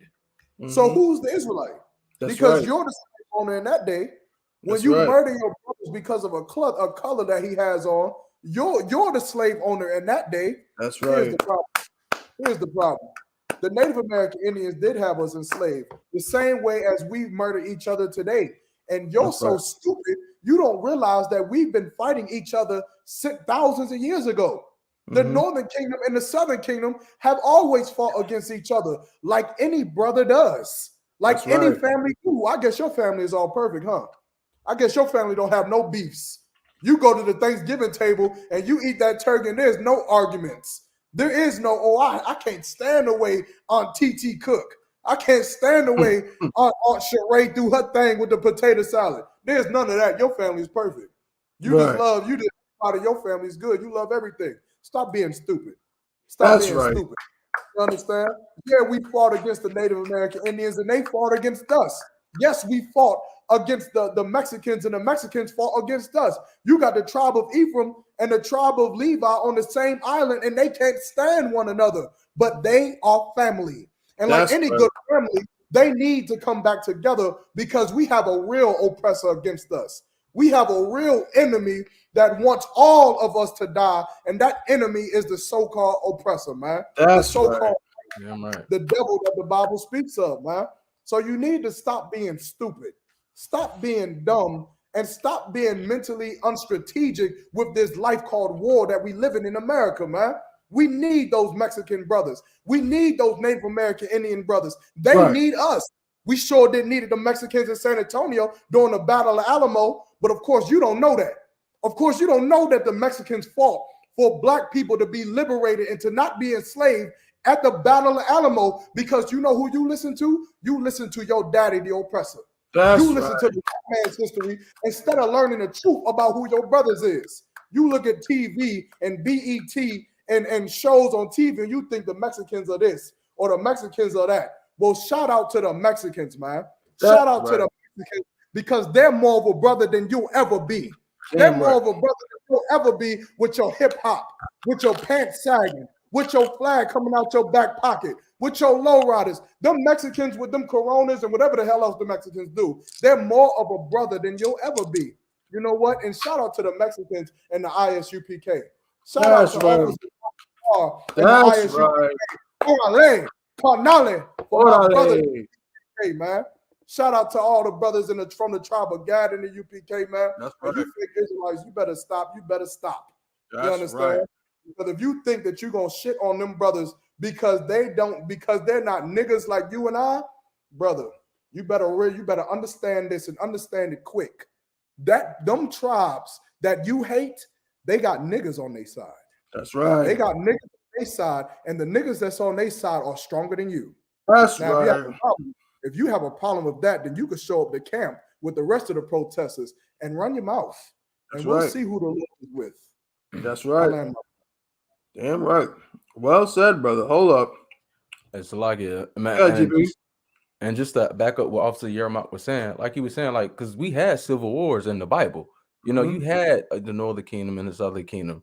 You know, you had Judah and Israel. It's the reason why we were fighting in there to begin with. So just because, like, all you're proving is no different than I hate to use this term, but black on black crime. That's right. Like I hate when people use that argument. Like people that use that argument is no different. Like you might as well be a part of the people that say when black people complain like, oh my gosh, it's so much violence that's going on, our people being killed by police, and then you always have those groups of whites that go, well, black people kill black people all the time. You sound no different than them when you make that's statements right. Like that. I hate those comments, man. It is annoying. That's right. Good. Damn right. Well said, brother. Most time, because if I could put in my little 2 cents on it, what y'all saying is so heavy. You know what I'm saying? Both the officers speaking the truth as they've been taught so well, you know what I'm saying, by the men above us. But let me say this too. I'm going to talk about these Mexicans and Puerto Ricans, all of this. Well, let me tell you something. This what y'all got to worry about. Hold up. This who the Mexicans got with them. You see that? That's who the Mexicans got with them. They got Captain Yatazak with them. There we go. They got Dawada with them. Hell you know what I'm saying? They got Shapat and Adayar, Malakwaf with them. They got Shauna Posh with them. You know what I'm saying? Who else is up there? Do I see Yara Dunn? We got Gobble Wall. We got Gobble Wall. You got Doc. Yeah. You got Iran. You got Tapazar. That's right. Yup. Come on. Yellow one. Yup. Diamond. That's Hunger right. Ball. Shauna Posh. The Maki. Yeah. Come on, man. I keep going, man. They go right there. Yeah, that's who they got with them. So you can play around if you want. You know what I'm saying? Good luck. I think they'll change their mind. Yeah, I think so too, bro. Because guess what? Because I'll die for Yashikar Bun Yashikar. Damn right. You understand? Because you know how I know? Because Yashikar Bun Yashikar risked his life to save a bunch of Haitians across the border in his hometown or in his home country where he's from in Mexico. He ain't got nothing to do with a Levite. He ain't got nothing to do with a Haitian, according to y'all, according to the world. But he risked his life and went back to a place where he knows them cartels is no joke. To do what? To save a bunch of people that look like me and that look like GP and YAHANNA. So guess what? I owe allegiance to that brother. Damn right. You know what I'm saying? So yeah, you fake Israelites out there, y'all don't even know what Salaki GP, YAHANNA, them niggas don't even like each other. Why am I talking about this? Hey man. And so Israelites don't even like other Judites. What are you talking about? Go ahead, GP. It's like I don't. And by the way, and when that I.S.U.K brother, that brother. By the way, he is in the school. He is a priest and prophet of the I.S.U.P.K. When that brother went over those borders to go risk his life for those brothers and sisters, you gotta realize those brothers and sisters ain't in the truth. That's right. They not in the school. That's right. You know what? And you know what's crazy? I don't want those same brothers and sisters that he risked his life for probably do hate him. Probably. That's the craziest thing about that. We risk our lives. That's the most beautiful thing about like being in here a part of I.S.U.P.K. We risk our lives every day for blacks and Hispanics, for people that hate our guts. That's right. And we would get up and do the same thing again tomorrow. Every week. Every time. That's it. That's it, brother. That's it. We're gonna do the same thing every single week. You know what I'm saying? Most High in Christ. What you say, bro? With the Mexicans right beside us. Right beside us. With them right beside us, we're gonna do the same thing, man. Most High in Christ. Now, well said, Aki. Well said. Most High in Christ. Moving right along. I want to talk about this one little story real quick. Well, first off, before we get into this, man, what do y'all know about the Nashville shooter? Anybody got any info on that? I didn't have that ready to talk about today, but since we didn't do the show last week, I wanted to see if anybody had anything on it. So like, hold on, let me make sure I'm not getting my stories confused. Yeah, is this the one? Because I'm losing count now. Is this the one with the I don't know I'm trying to use the correct terminology. It's the white woman. The what? Ain't it a white woman? Yeah, I think it's a transgender, right? Is it? Is this the same story that I'm thinking? Yeah, it's the same story. Hold up. Salakia, we got Cap in the building. Oh shoot. Okay. Oh shoot. Hey, Shalom. You know, the oppressor is the devil, the Bible speaks of. I gotta come into the show for that. You know what I'm saying? It's like, you know, I'm not gonna say nothing now, but it's like he's the devil. You know what I'm saying? He's the devil, and he steals money. That's right. Steals money. He steals money. He steals your money. You know what I'm saying? Money belongs to you. That you got to go through hell to get your money. That's right. You know what I'm saying? I'm just gonna say that starting off. You know what I'm saying? Go ahead, brother. Go ahead. If I could, sir, you because you had some trouble getting in, you didn't get a chance to, you know what I'm saying, talk about this Passover. So please, if there's anything you want to say about the Passover, you want to talk. Hey, the Passover was amazing because people always hear us talk about the Passover demons. I mean, Passover demons is so powerful. You know, right. if you let them be, you know, I mean, it was amazing. You know, we was driving out. Of course, I drive to every Passover, you know, because I'm carrying a lot of merchandise. So, I mean, come on, man. It's like we needed a starter on the car, and then you know, all through while we were preparing.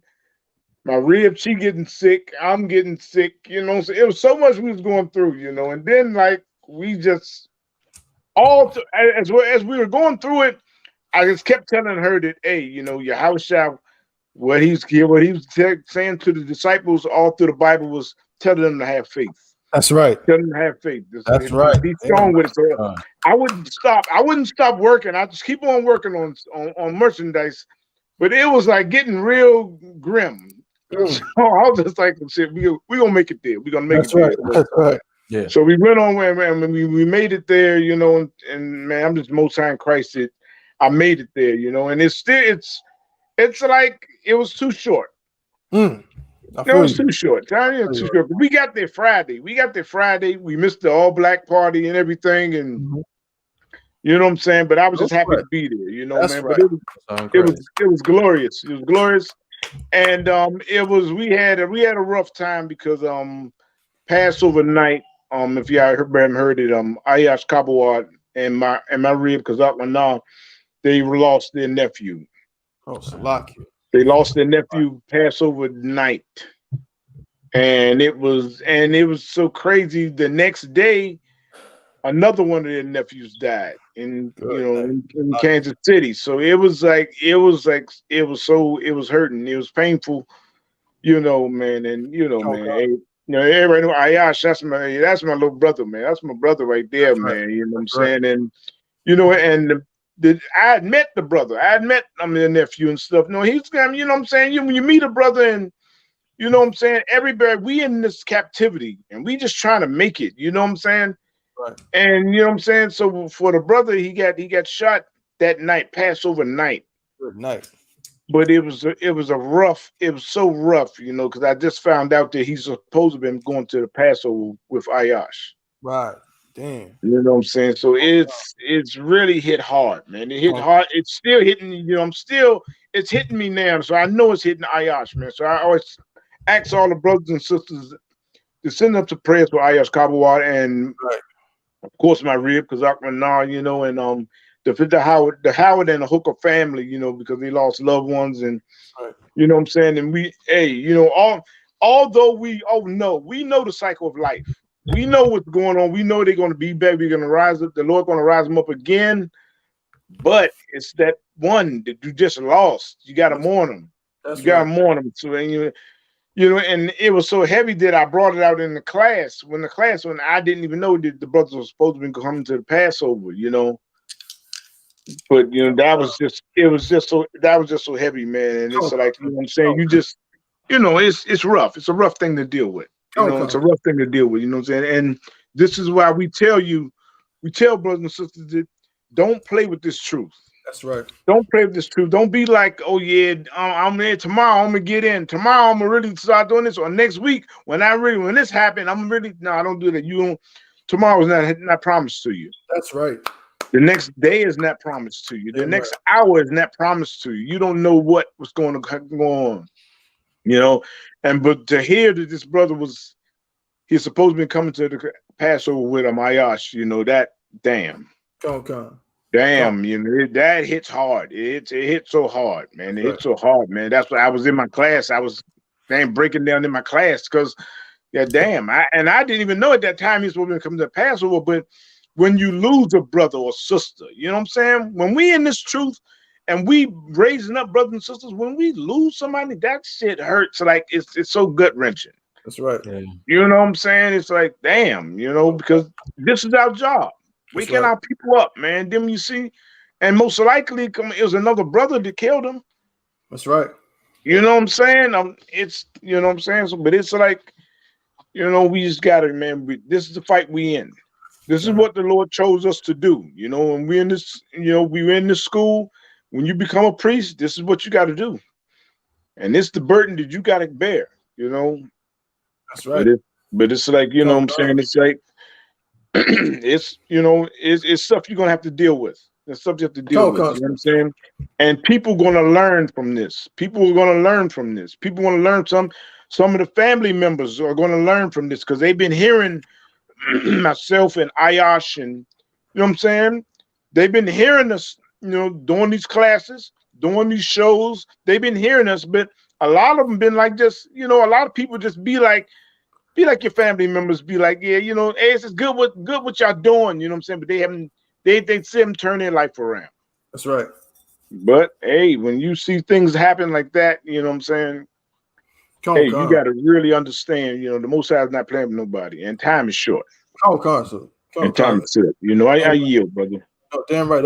That's very heavy, sir. It's very heavy, and that's why for me, if I could, just that Passover, just you know what I'm saying, seeing all the brothers and sisters is such a excellent thing. And Yarmat, correct me if I'm wrong. You had a few family members that came through for their first Passover, correct? Yeah, I had a few family, some friends. Most High Christ. They showed up. That's right. Damn right. It was a beautiful thing. They showed up to them, man, because they really got to see something that they've never seen before. Come on. And seeing Commander General YAHANNA speak, seeing the service, you know, seeing the brotherhood and all the sisterhood and just how beautiful it was. It was something that, you know, they ain't never even been in a class before.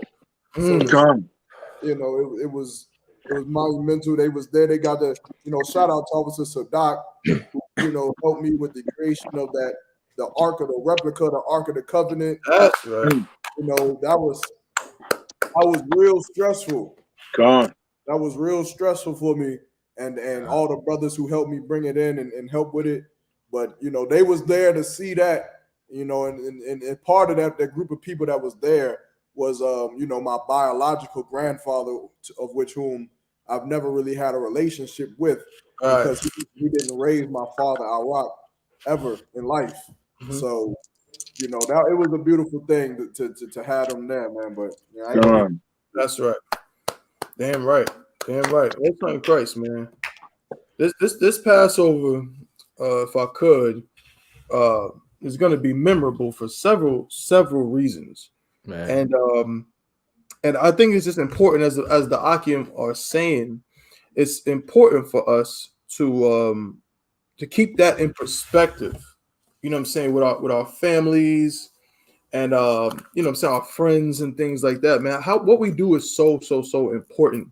You know what I'm saying? And when I look at the Ottawa, the men above me, I look at Captain Yagarwap, Captain Nayat, Captain Nazak, Shao, the men above me, and I just strive to be able to take the example that they give and funnel that to people, because, you know, we need more brothers and sisters in here. I want to see all Israel up out of this thing, out of captivity. You know what I'm saying? And they're not going to have an opportunity if we keep this truth to ourselves. And so that's why, you know, for me personally, like when I see things, what the news was saying or whatever, like that don't even bother me, because it's like, listen, get that message out. Let people see who the I.S.U.P.K is. If they got questions, we'll answer them. I remember Captain Nayat, I'm gonna be brief, but when the story first broke, it was Captain Nayat that came to me and said, brother, we gotta contact this woman that wrote this article. He's like, and he, you know, I wrote something at first, like, no, you got to change it a little bit. I want to say something like, well, you contacted everybody, but why not contact us? Like, we can answer your questions. And it was so professional. And I went on Twitter and I said, whatever. I don't know if that's how she ended up contacting us, but nonetheless, it ended up leading to what? To her having an interview with Commander General YAHANNA, to where everything can now be clarified, who we are, what we do, what we believe in, what we don't believe in, and so on and so forth. You know what I'm saying? And that work is just so important to me. So when I see, you know, I seen Yarama, I think your aunt came too, right, Yarama? Yeah, I mean my grandma, both my aunts, and shout out to my aunt Jackie too. She has, I think, stage 3 cancer or something like that. Like my aunt, she in a walker, and if you knew my aunt beforehand, my aunt was the life of the party. I'm talking about, she would have been in that whole lit, but you know, but even though the Lord dealing with her on that regard, she still decided to show up. So I did want to give a big shout out to my aunt for showing up, because, you know, who knows how many Passovers the Lord would allow her to even have the opportunity. So she did do it. She did make it to the Lord's Passover. So for that, I'm honored to have had her there. And if I could, based on that too, what damn excuses do the rest of y'all niggas have? Salakia. Yeah. God. Like, you know what I'm saying? And some, you know what I mean? Especially some of y'all who claim to be in the truth. You know what I mean? You hear what Captain Yagarwap is talking about. You hear the different, all kind of demons, that Passover demon. The Passover demon, your car end up having trouble right before the Passover. Some bill is due to where you can't get no plane tickets. Or something happens. It's just the demons just trying to make you say, you know what? Salakia, sir, I can't make it this year. Yeah. And so many. Salakia Thaba. And I forgot to say, when the reason why the car was so important, because the car rental places said we didn't have no more cars. After I made a reservation, they say, oh, we don't have no more cars. There ain't no more cars down here. Right. You know, so we don't have no cars. We have to get this car fixed. The mechanic has to fix the car. And it was something minor, just put the starter in, you know. Good night. And he did it, you know, when we got on the road. But it was like, hey, it was looking real grim for a minute, you know what I'm saying? But I just said, hey, we're gonna make it. We're gonna make it. You know what I'm That's saying? right. It's like there's no room for failure. Right. No room Most for failure. You got to make it. Yeah, you know. But it's Scripture say, man. you know what I'm saying? You want to serve the Lord, prepare your soul for temptation. That's what the scripture says. And so that's what you got to do. P, you have something? Comic-Con. Yeah, it's like Captain. I mean, it's like you say, them Passover demons is real.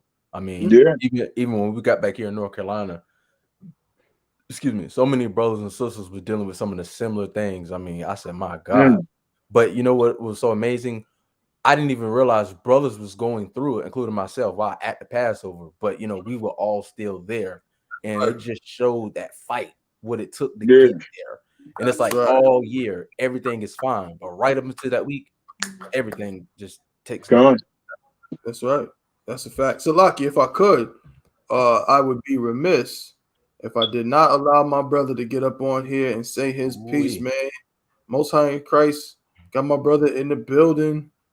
Officer of 1,000 Wall. What's going on, brother? What's going on, Cap? Shalom style. What's going on, y'all? Fashionably late, my brother. But it's all good. Salakia, man.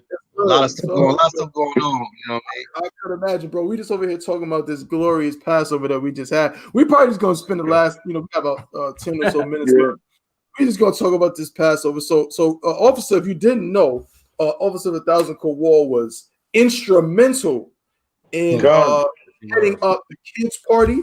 So that glorious kids party, I was telling y'all, I seen y'all had some damn iguanas out there. Yeah. All kind of beasts that obviously Yarmak is afraid of. But I seen that y'all had that out there. Then you also were instrumental in the all-black party. So I mean, bro, this, just if you could just expound on those events, and then also if you could afterwards just expound on this whole debacle with the news saying we a hate group and all of that. So I just want to hear from your perspective, Cool, what it was like for you. Oh man, first of all, big shout out to Commander YAHANNA for putting it all together, man. You know what I'm saying? That took a lot of strength and courage and wisdom. You know what I'm saying? And just to trust North Carolina with even hosting the Passover. I mean, I haven't been in truth that long, it's about 7 years, 8 years now. And it's like, damn, North Carolina got the Passover. Good night. You know what I'm saying? But most high Christ to that. And the kids' party was a hit. Teenagers showed up, the general was there, I was there. I mean, it was amazing. My mom came. My mom's a staunch Christian. She go to church with a cape on.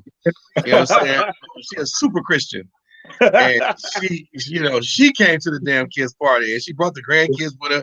She took a picture with an alligator. They had a goddamn little baby alligator named Hades. Good night.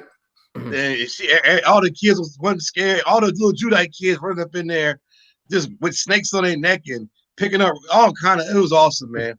And sister, you know what I'm saying, but now Shara out there in Chicago, she did an amazing job. Her and the sisters from Detroit putting that thing together, man. And the brothers that pulled Shamar, making sure nobody got kidnapped. It's amazing that we were in a public place and no kid got hurt, kidnapped, sex trafficked, injured, or molested. You know what I'm saying? And that would never happen if it was in a Christian church. Something would have happened. That's right. And but with DPK, the Lord was with us. Also, too, the Black Party. The brothers, cooking all this damn chicken. My brother Quadrazar from Ohio, man, he came through. Was like, man, let me help him fry this chicken. He was in the kitchen frying chicken. You know what I'm saying? And all kind of stuff, man. Sister Shabakwana, you know what I'm saying? And Sister Thawa, man, Mahayars, they, cooked all this chicken, man. And we made sure we went to Sam's and got all the stuff for the Black Park Commander. How they didn't charge anybody $1 to eat. And we had chicken upon chicken upon chicken, so much chicken. Negroes was getting 3rd and 4ths. And it was just amazing. It was just an amazing night, man. I was proud to be there, proud to be able to help. A lot goes into the Passover. This year was one Passover that we actually had an itinerary. Right. So some cities host a Passover. You just show up to the city and you go, you do what the hell you want to do until Passover. Right. Not North Carolina. We had a goddamn itinerary from Wednesday to Sunday. And y'all had a YAHANNA. Yeah, you know what I'm saying? Hey, shout out to Yarmak too. He like the travel guy. He got everybody going to the gym, going to the club. Go to Glenwood Street, that street. Everybody played a part of that, man. That black party was absolutely amazing. I think we set the tone, and it's gonna get better every year from now. I can't wait till it gets back to New York. But word up. But hey, if it go back to New York, New York got to put an itinerary together. Because think about it. We go to New York. We just show up to the Passover. We in Times Square like tourists. We all up in Queens. We just shopping. We ain't doing nothing. So they got to put something together all through the week so brothers can stay engaged and locked in like North Carolina. So it was amazing. Big shout out to Commander YAHANNA, all the captains, generals, troopers. Everybody had a hand in it. And like I said, and that was just glorious, man. I can talk for days about this Passover. A lot went into it. Big shout out to Officer Zion also. I mean, it was just amazing, man. You know what I mean? And I yield with that. Oh, yeah. And before I quit with that, Raleigh, it's amazing that we go to camp all the time in Raleigh. Literally walking distance, we go to camp at Moore Square Park from the damn convention center. And they don't give us no smoke like that. No smoke at all. We don't protest when some Negro gets shot by the police. We're there every Saturday damn near. And no one comes up there and says anything. Nope. If they do, they get cut the piss or kiss our boots, but they don't. There's no big uproar. So why is it an uproar when we went to the convention center? Did they not think Negroes had the resources to do that? Did they think we're just some poor country, bad eye crunching Negroes from the South, spit watermelon seeds that couldn't afford to rent the convention center? Or what the hell? What the hell did they think was going to happen? And nothing they thought happened. So they owed us an apology, a big apology. That's right. You understand? But at the same time, the Lord was with us. The Lord, if it was a Christian church, it would have been fights in the parking lot, children get molested. It would have been a catastrophe. But because the Lord is with us and we have decorum, we're disciplined men, we made the convention center hot. We made that whole area popping. Thanks to Commander YAHANNA UPK, man. I yield. It. Yeah, right. That's it. No time to crack. Yeah, Cap, you want to say something, sir? Hey, Salakia. Yeah, Cap. Hey, did y'all go over the La Quinta Inn? We didn't. Oh, we didn't go over on the show. We obviously you know what I'm saying, for our camp leader, you know what I'm saying, like told us about it or whatever. But if you want to go ahead, Adawan, go in. I just saw the La Quinta Inn was very evil and wretched to the I.S.U.P.K. The priests and prophets of the Lord came there, and one of the brothers from the UK had $1,500 stolen from his room, and it wasn't a forced entry. Right. So that means, hey, somebody had a key and came in and stole his brother's money, And then when we went and the brothers went to the front desk, the lady called the police on them. So the police said they need to leave or they was going to arrest them and everything. So we got treated real dirty by the La Quinta Inn. Right. Real dirty. And you know what I'm saying? And you just don't do that. You know what I mean? What the hell? You come there, we come there and spend our money. We came there and spent our money in their hotel. Their hotel, and they had nerve to come on, you got some dirty bastard coming in and steal their damn money. And I think some other things were missing. I didn't get the whole story, but this is ridiculous. This is ridiculous. And then you're going to call the police on the brothers. Oh, tell them, they're starting a ruckus or something. When you broke in that damn room. Right. Bro, when they broke in that damn room and stole their money and shit, that's terrible. That's awful. You know what I'm saying?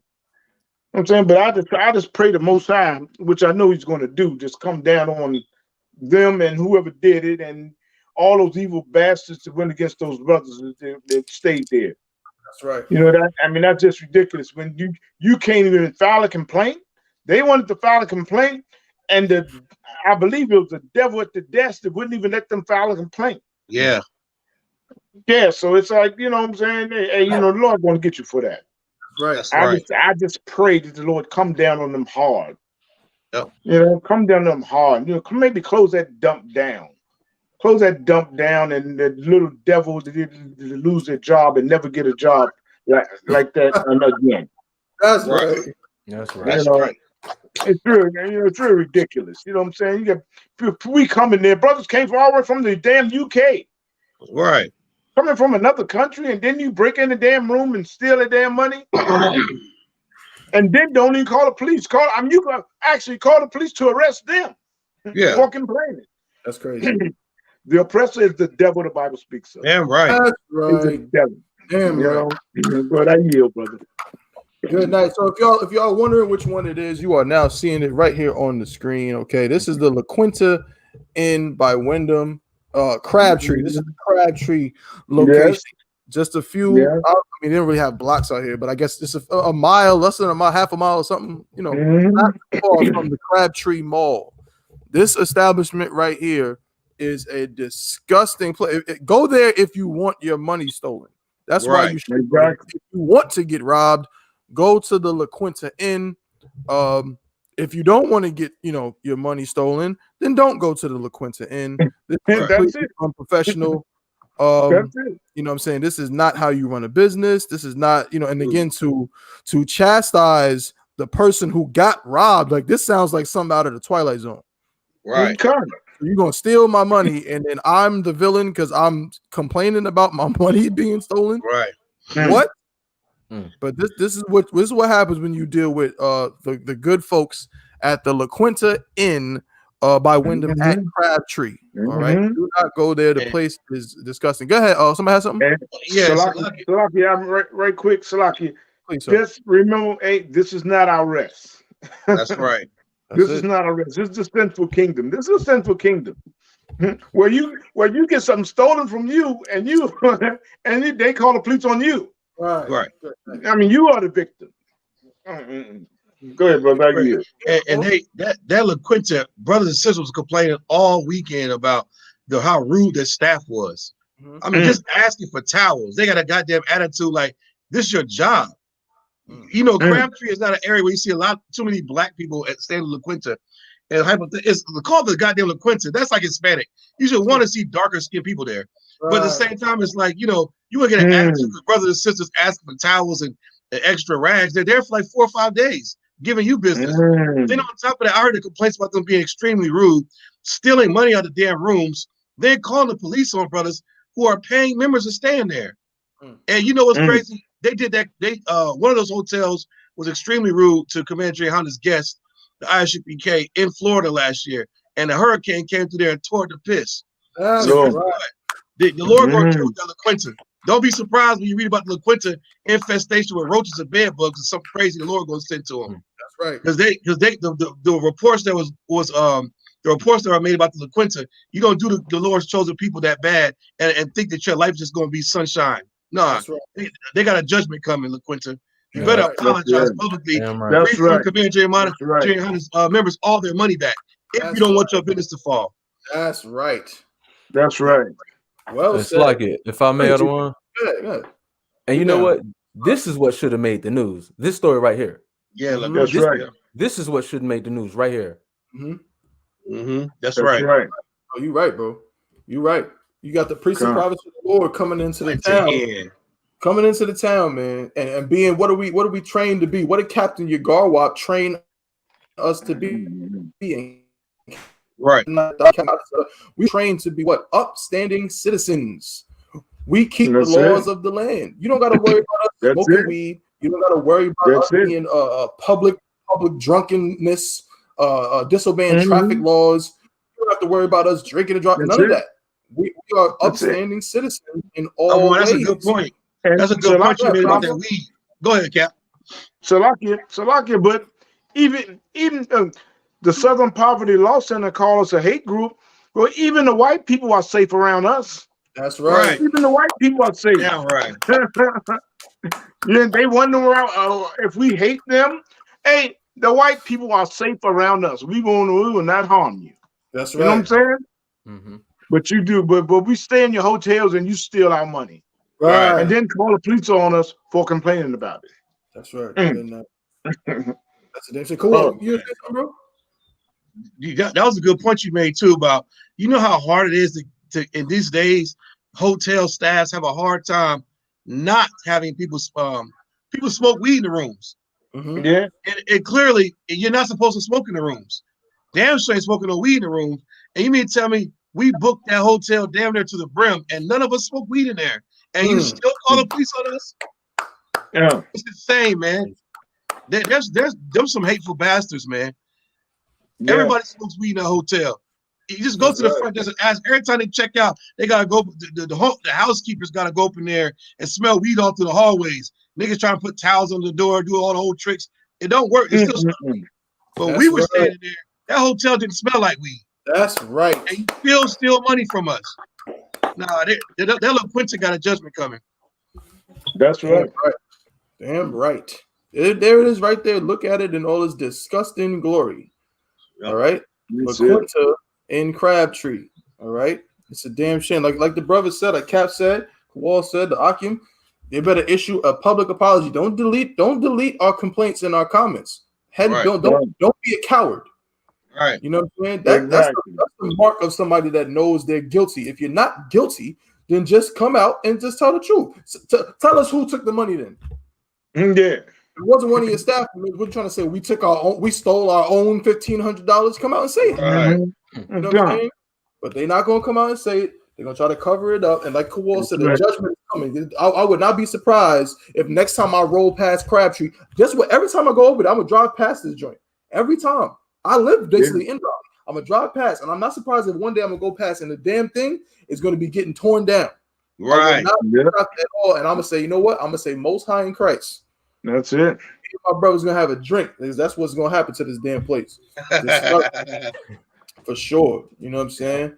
Hey man, Most High in Christ. Another one. This is episode 30. We are episode 30, Akim. Shout out to all the brothers on the Chain Breakers podcast. Shout out to Commander General YAHANNA. Shout out to the I.S.U.P.K, man. School of Universal Practical Knowledge, man. We're gonna keep rocking and rolling. You know what I'm saying? Make sure y'all tuned in and plugged in. We are now live. Y'all, can I say it? We are now live on Clubhouse. We are on Clubhouse now. Right. Oh yeah, Most High Christ. So we did a little bit of a test run today, but next week, man, we're gonna open up the phone lines, man. Lord will, I'm gonna get with Yarmak to make sure we got everything running smoothly. We're gonna open up the phone lines. We're gonna let y'all say y'all ridiculous, stupid comments because we know y'all got them. Right.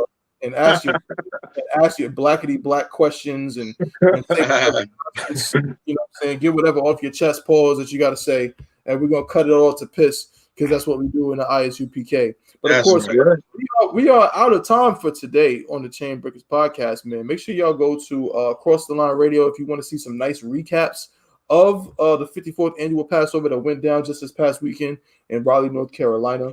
Before we clip it, of course, I always give my brothers, my Akim, my Adawan, an opportunity if they want to close out with anything to say something before we go ahead and end it, man. So of course, I got to go to my Adawan first, Captain of 10,000 Year Guard. Was there anything you wanted to bring out? So let me get this disgusting cesspool out the way. Well, yeah, just keep the Howard and the Hooker family in your prayers. That's the family of I.S.U.K and Maria Kazak Bernard. That's their family. So keep their family in prayer, because they're going through something real rough. Ayash and Kazak, they lost 2 nephews in 2 days. That's right. So it's like that's something. Our death is always rough to deal with. It's a tough pill to swallow. Right. Keep them in your prayers, and all you out there, people who are on the fence. I say this at the end of a lot of my classes.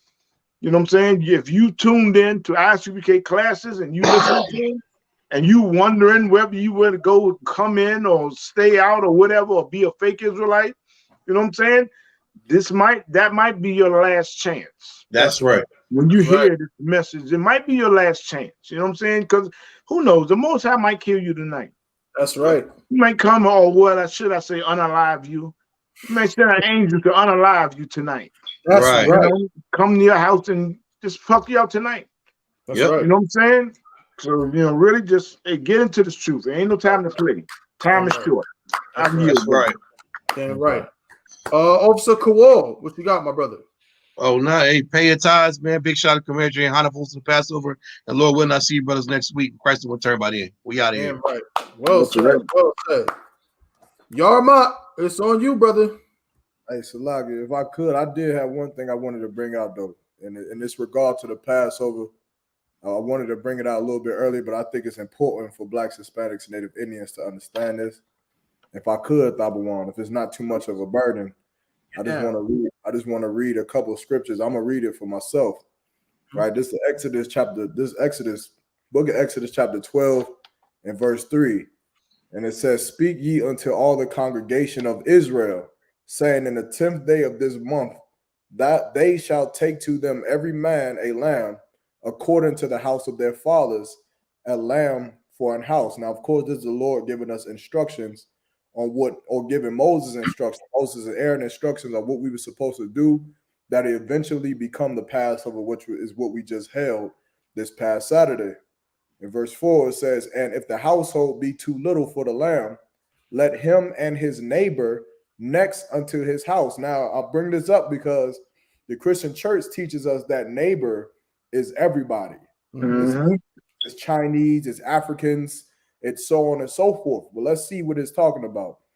It says, and if the household be too little for the lamb, let him and his neighbor next to unto his house take it according to the number of the souls. Every man according to his eating shall make your count for the lamb. So this was how they was going to decide how much lamb to get. Remember the word neighbor, though. Remember what it is we're talking about with the word neighbor. And remember, in your Christian mind, neighbor means everything. When the Bible says to love thy neighbor as thyself, you believe it means everybody. Well, here we are seeing the same word again, and it's instructions unto Moses and Aaron to give to Israel. Verse 5, "Your lamb shall be without blemish, a male of the first year. Ye shall take it from out of the sheep and from the goats." Verse 6, "And ye shall keep it up until the 14th day of the same month, whole assembly of the congregation of Israel shall kill it in the evening." Now, if neighbor means everybody, then you got to answer me this. What were you going to do with the Egyptian lamb when they couldn't come into the congregation of Israel? Right. What were you going to do with their lamb when you couldn't bring it to the congregation of Israel or the lamb slaughter so that you can slaughter the lamb? And I'll keep going. In verse 7, it says, "And they shall take of the blood and strike it on the two side posts on the upper doorpost of the houses wherein they shall eat it." Now, I'm not going to go all the way into this because you know this story. But those instructions were vital for the salvation of Blacks, Hispanics, and Native Indians. That's right. Now, where you going to get your instructions from if you allow heathens in? The Right. instructions to save your life are in the I.S.U.P.K, where heathens are not allowed to come into. That's right. So how do you save heathens and bring them into the congregation when the Lord, since the book of Exodus, has been telling us to separate from them? And they can't come in here.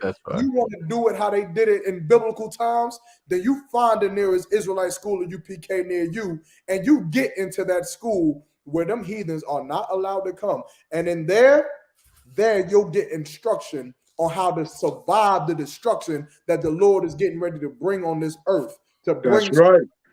You understand? Yep. Otherwise, you'll be stuck talking about land with the Egyptians, and then we all know what happened to them. Right. That's right. Damn right. Damn Well right. said, brother. Well said. GP. Yep. I can say it. GP, what's good? What you got?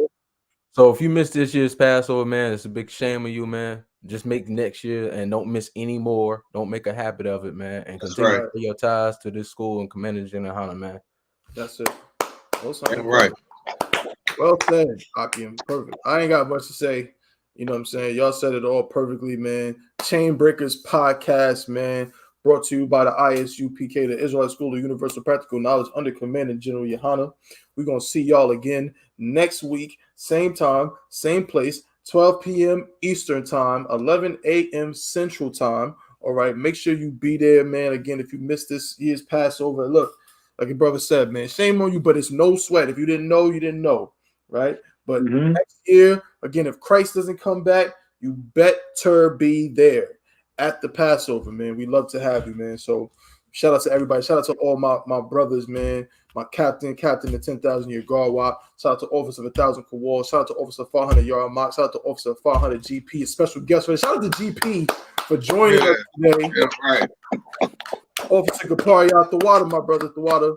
definitely, you know what I'm saying, added a extra element to the show. But Right. We're gonna see y'all next week, man. Same time, same place. So to the brothers, we say shalom, Yahweh Shem Shah Baraka Thumb, and to the sisters, we say shalom, Yahweh Shamar Allah Thun, Ba'Shem Shah.